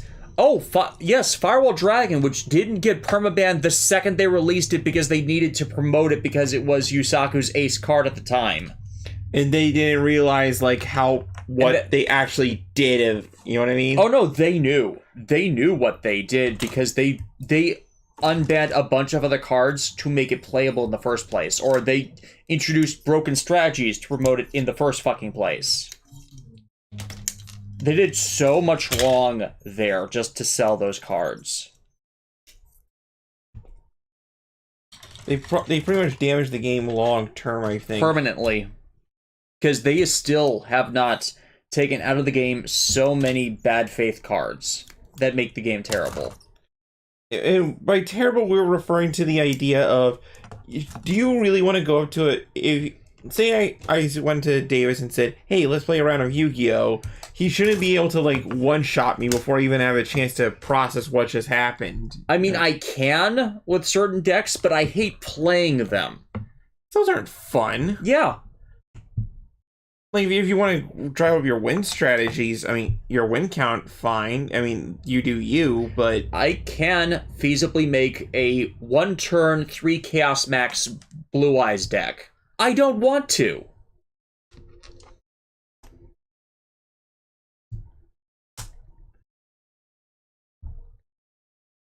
I want to make a Blue Eyes deck that allows me to Ultimate Dragon if I want to, or Twin Burst Dragon, or Tyrant Dragon, or Chaos Max if I want to. I want to use my varied resources to do some cool things.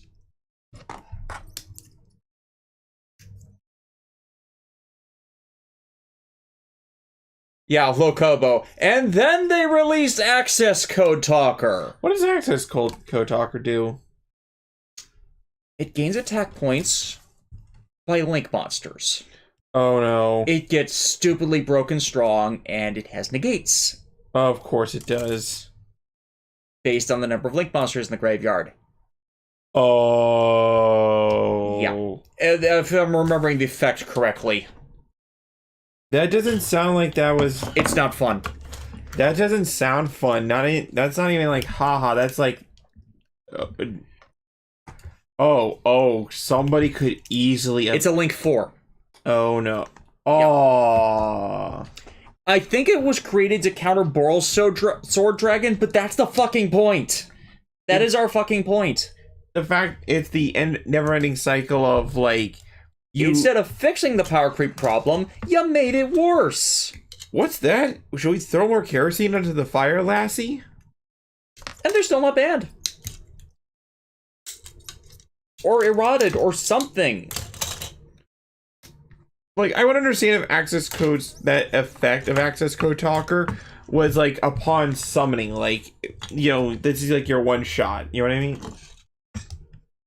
Like, one of those kinds of effects? Or if it was more difficult to summon. Like, when I summoned Red Nova Dragon, like... Okay, that's my that was my mistake in that you can't respond to his effects. That was where the negate mind comes in. Access code, he mass destroys on summon, and you cannot respond to any of his effects with anything that counters. Oh, that's... So anything that would negate cannot activate, which means you can't negate his effects, which means he's negate proof. That's bull. So that's where my mind went, that he negates the ability to negate.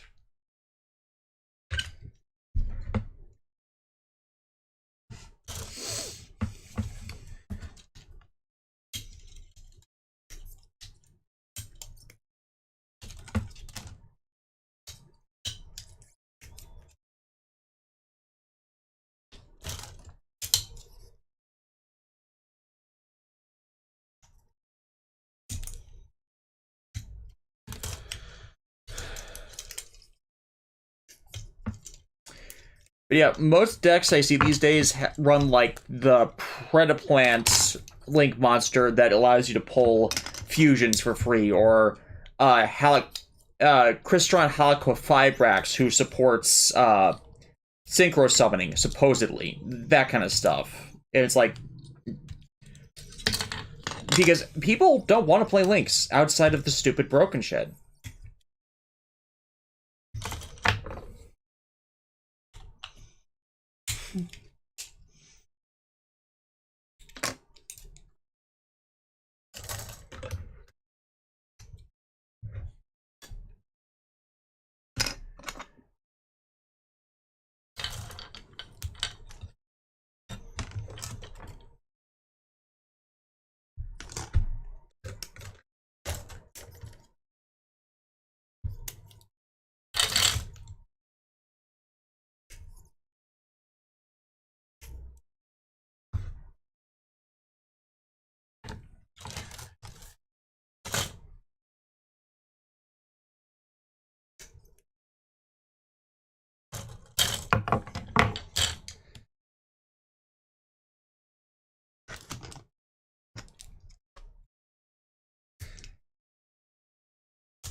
DJ Toku, what is your favorite nightmare from Code Geass that isn't some form of Gurren? I want to say Gawain. Like I'm one of those people that thinks the Shinkirio was a downgrade aesthetically, even though, you know, decent abilities with the total defense shield. I'm kind of the same way, to be honest. Do what the Gawain had, like presence, like the T-posing and stuff, like the kind of Anubis looking head. Yeah. Like, they could have improved that design instead of what they went with the Shinkiro, which was, like, slim, but less aesthetic. Mm-hmm. Again, not saying that Shinkiro is a bad machine. It's like, it's clearly, it at least has some upgrades, you know? But I don't know. Like, can we give, like, the abilities of the Shinkiro, but give it to the Gawain? Feasibly, you could. In fanfiction! It's actually a pretty common fanfic thing for those that actually get through the R1 to R2 transition.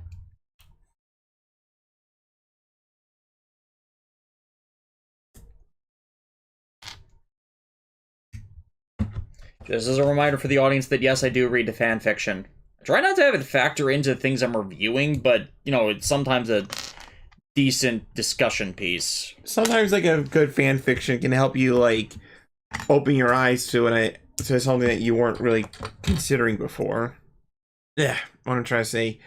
Like, it's not exactly you should accept fanon as canon, but it's a decent idea. There are decent authors that create fair concepts for alternate paths a story could have taken. Mm-hmm. Especially if, you know, a writer's being shitty about something.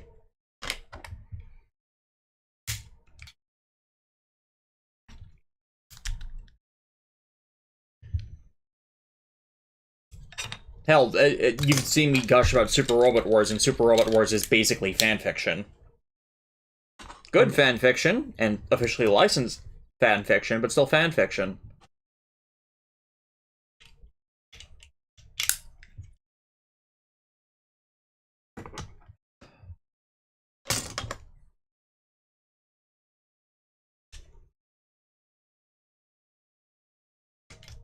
Big hollow legs.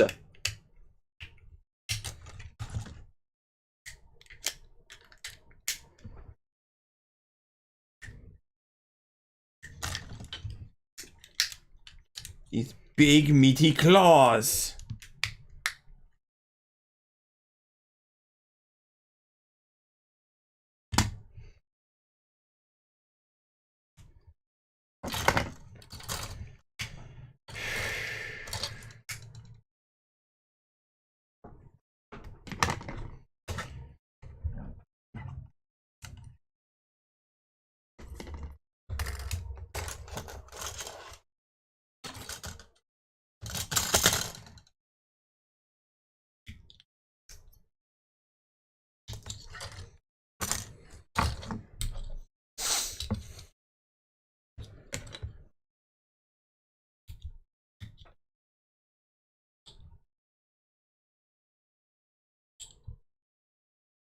I think the Gawain unit from one of the games might have the Shinkiro's tech.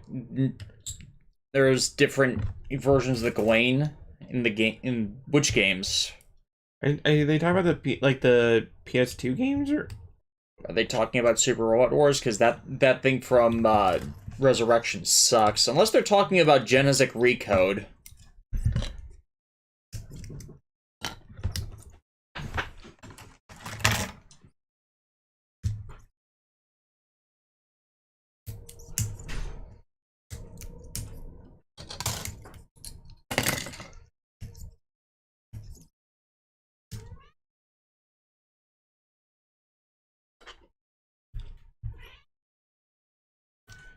Upsides of the hollow legs is you could easily get in there and mod them by gluing in some weights. Oh no, the hollow legs have a function. That's where you store Gaine and the Might Wing in the greater combinations.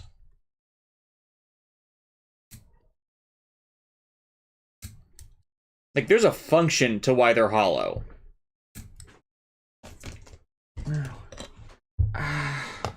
Hands?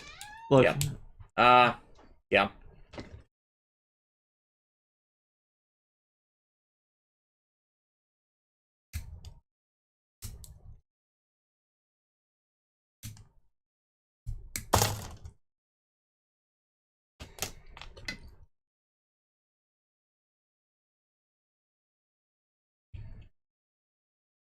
I accidentally unpegged it. Yeah.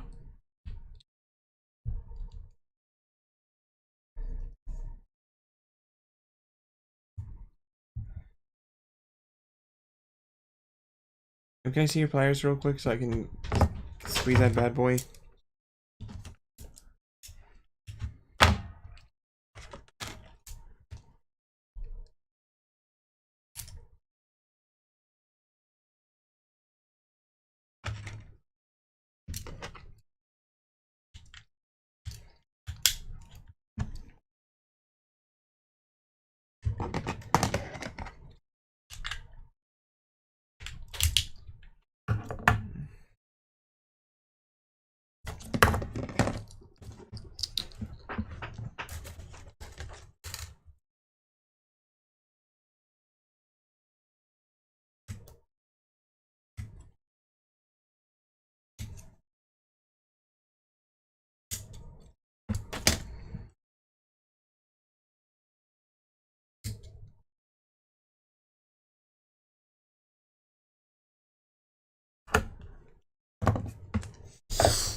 Oh my goodness, somebody's being a baby. She's meowing at us.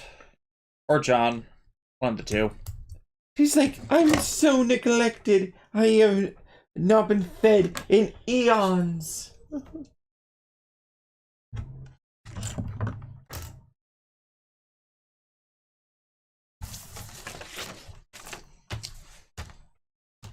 TJ Toku, okay, check was wrong, but yes, I was talking about the Gaine LDM from Genesis Recode that was flown by 2 of Lulu's clones. Yeah. And to be fair, are we talking about clones or clone kids? Because that's now a thing.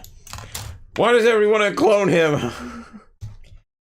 Why does everyone want to clone him as crossbreed children with him, his best frenemy, his canonical love interest, his movie love interest, and his fucking sister? Apparently the person who did it was a fanboy.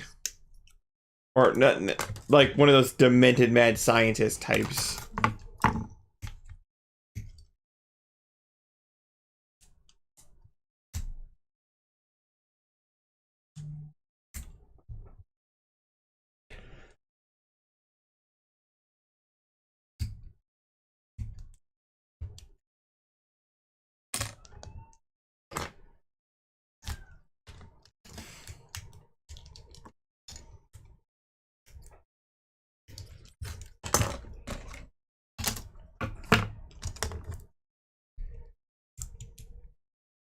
Besides, Lelouch has already been cloned twice. Their names are Layla Malkal and Maribel Mel Britannia.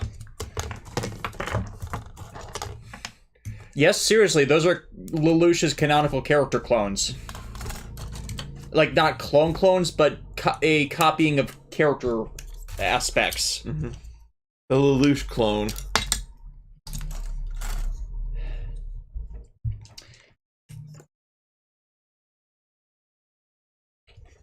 Alexis, What? we now have confirmation of what they're going for. Oh? Connector. Oh. Train car connector? Oh! Joint Dragonfire. Joint Dragonfire.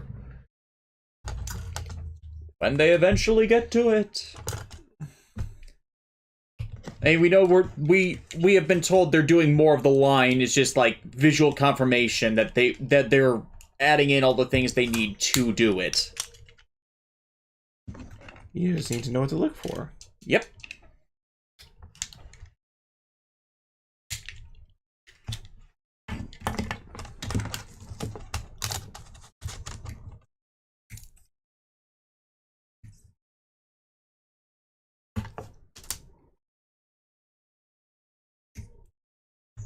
And we can see the pegs in the bottom of the feet and the swing down mechanism for the backs of the legs, which will give it a higher stance. That gives us an idea that they do plan to do the Kaiser parts, which we've known already, but it's visual indication from the model itself that it's what they can do with it.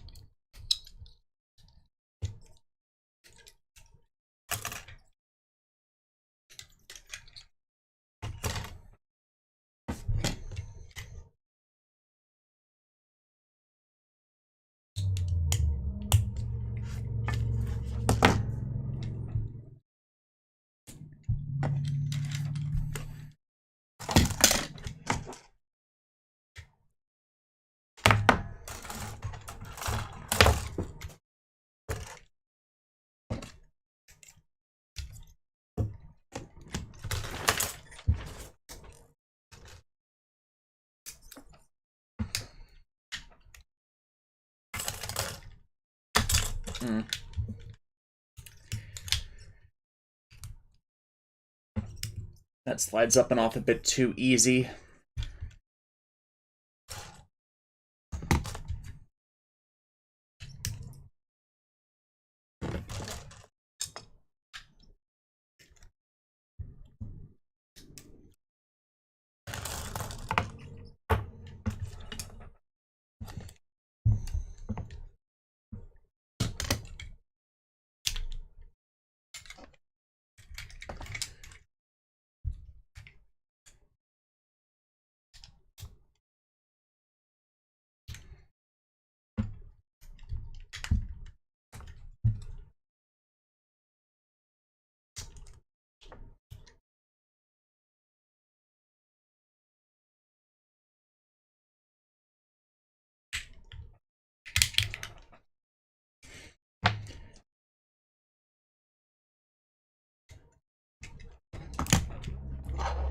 Okay, this is looking to be done on my end.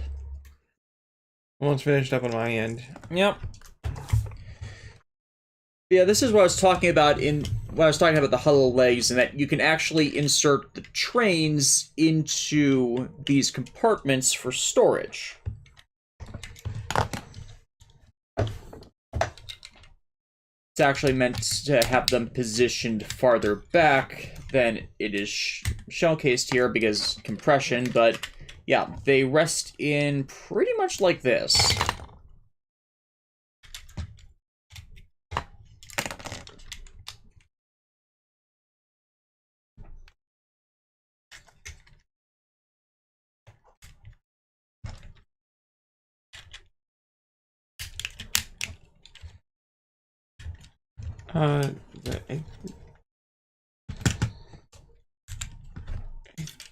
Huh?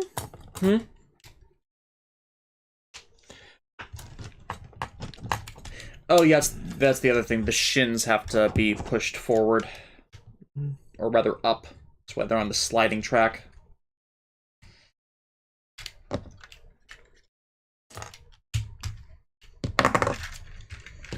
And then they cover the legs.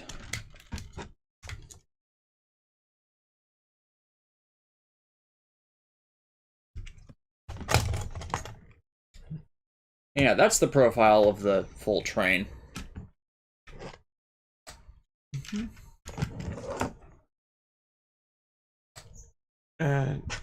Yeah. And by comparison, not a huge difference. And now, of course, we can finally combine them properly.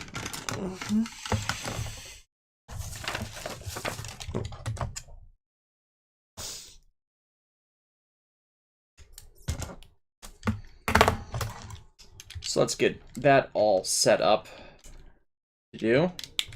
Like, this is basically how they did it in the show and in the original toy, because these feet were a lot smaller. But obviously, that's supposed to be folded back and in the actual toy over here, so we have posable legs.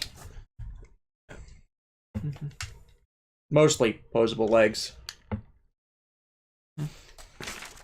Fold down, damn you.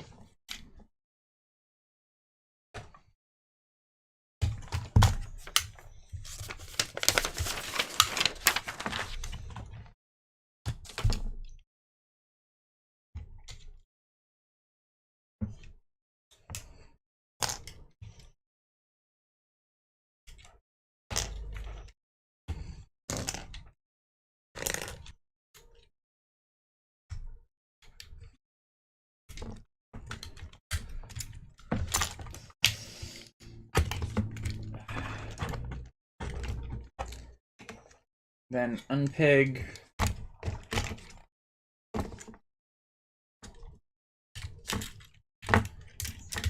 Unpeg. Rotate forward cabin. Unpeg front there. Place down at waist. I could be following the instructions, but I'm just doing this by hand because I have an idea of where it's all going.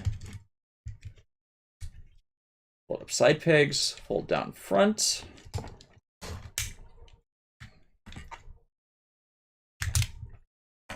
Attach connector car.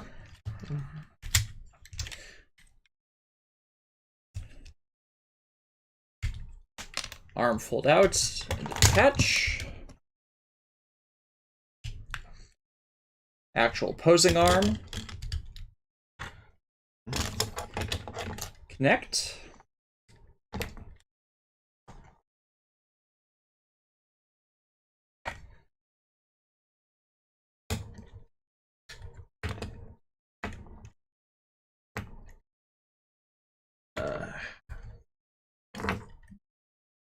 I love it when toys that release like this are so comparatively accurate to the original animation sequences for them. It's something that aesthetically is pleasing to me. Mm-hmm.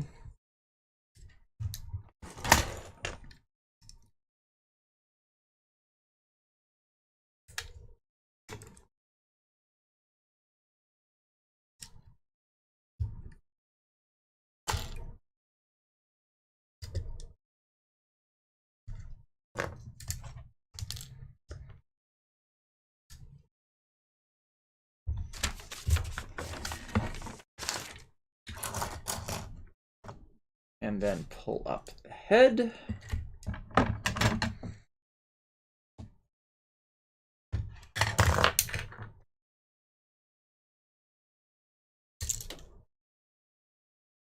Yeah, the head is definitely the weak point in this.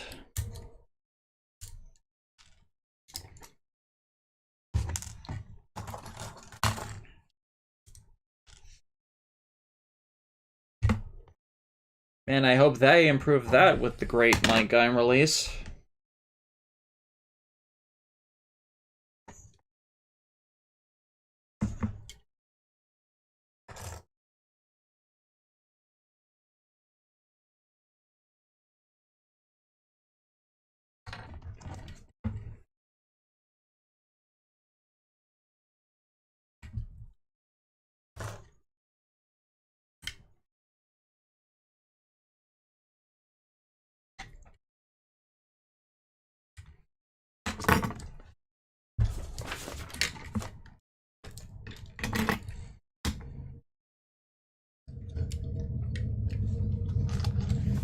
Oh, right.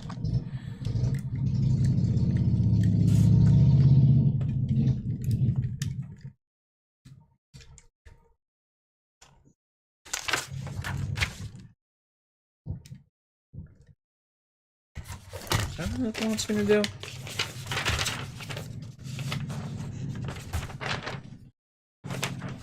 That's the wrong thing.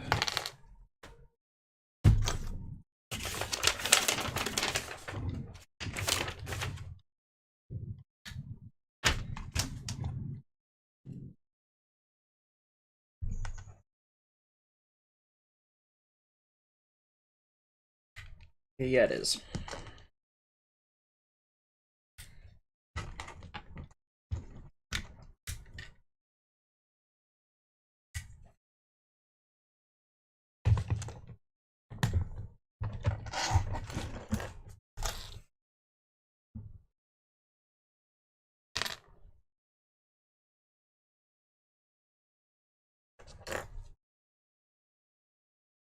And then I like how they made a lot of this be fold-away storage for spare parts. Mm-hmm. It helps a lot of these not get lost. Which is an admitted problem.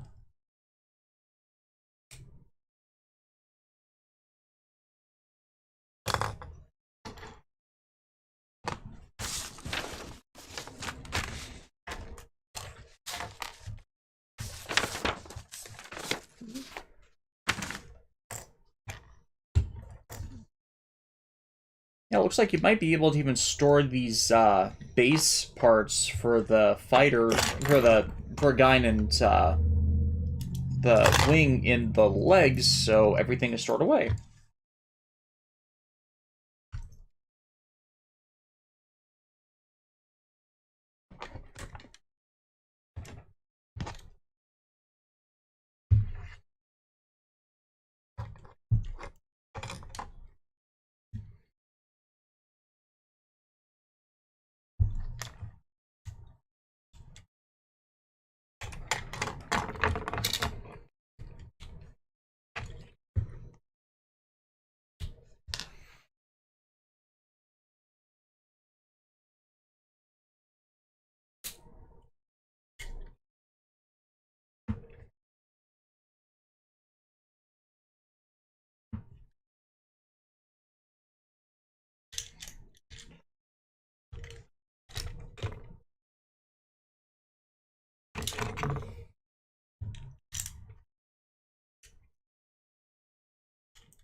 And here I am trying to get that to work, just because I like when mechs do part storage.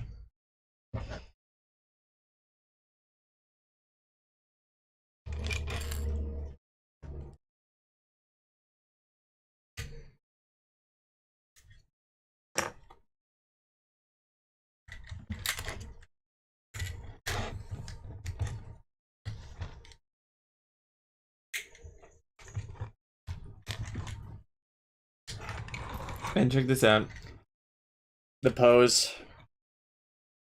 Giving Priest the green light. I wish I could honestly remember that catchphrase, because I so struggle to remember it off the top of my head. I forget the full catchphrase, but I know the first part is giving Priest the green light.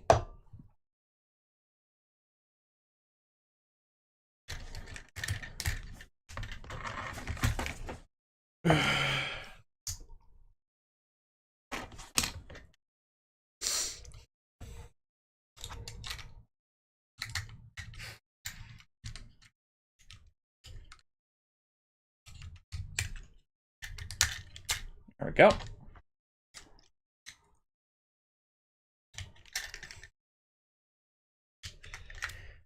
Okay, all spare parts for the transformation sequences stored away. Only thing left is just spare hands.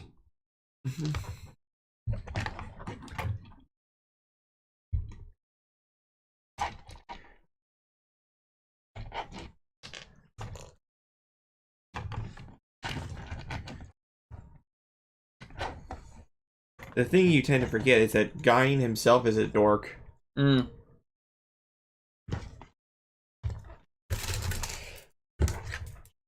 So yeah, 2 completed Mike Gaines.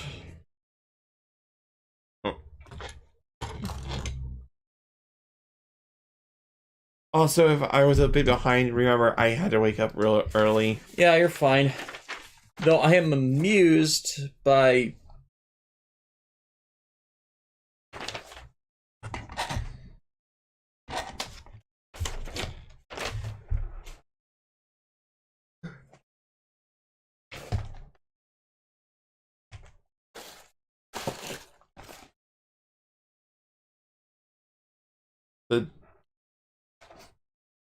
The arms are consistent. I could have sworn that Might went on the right arm, got on the left. Oh wait, so I got it right? No, it's like, it's both ways in the instructions. Oh. So the instructions say one thing, the animation and art says something different. You're fine. Like, I'm betting there are times when they swapped like that.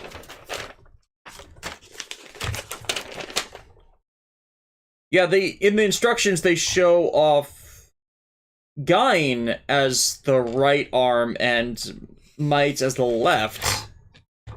It's weird. Actually, they kind of pose it going both ways, so I don't think it matters.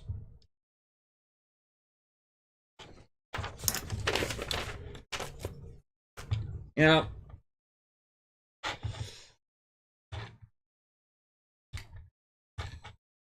Ugh.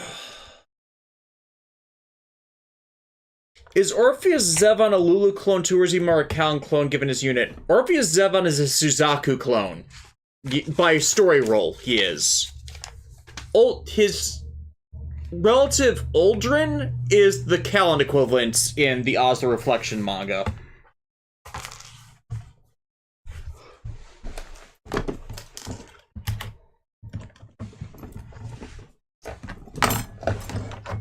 But yeah, are we also building Mike Kaiser as well?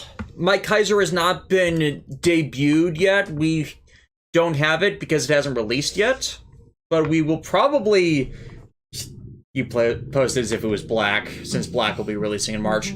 We're hoping for news on Kaiser soon enough, but it's probably going to be middle of the year if we do a build stream on that. We might do a build stream on that. But yeah, that's it for us for today.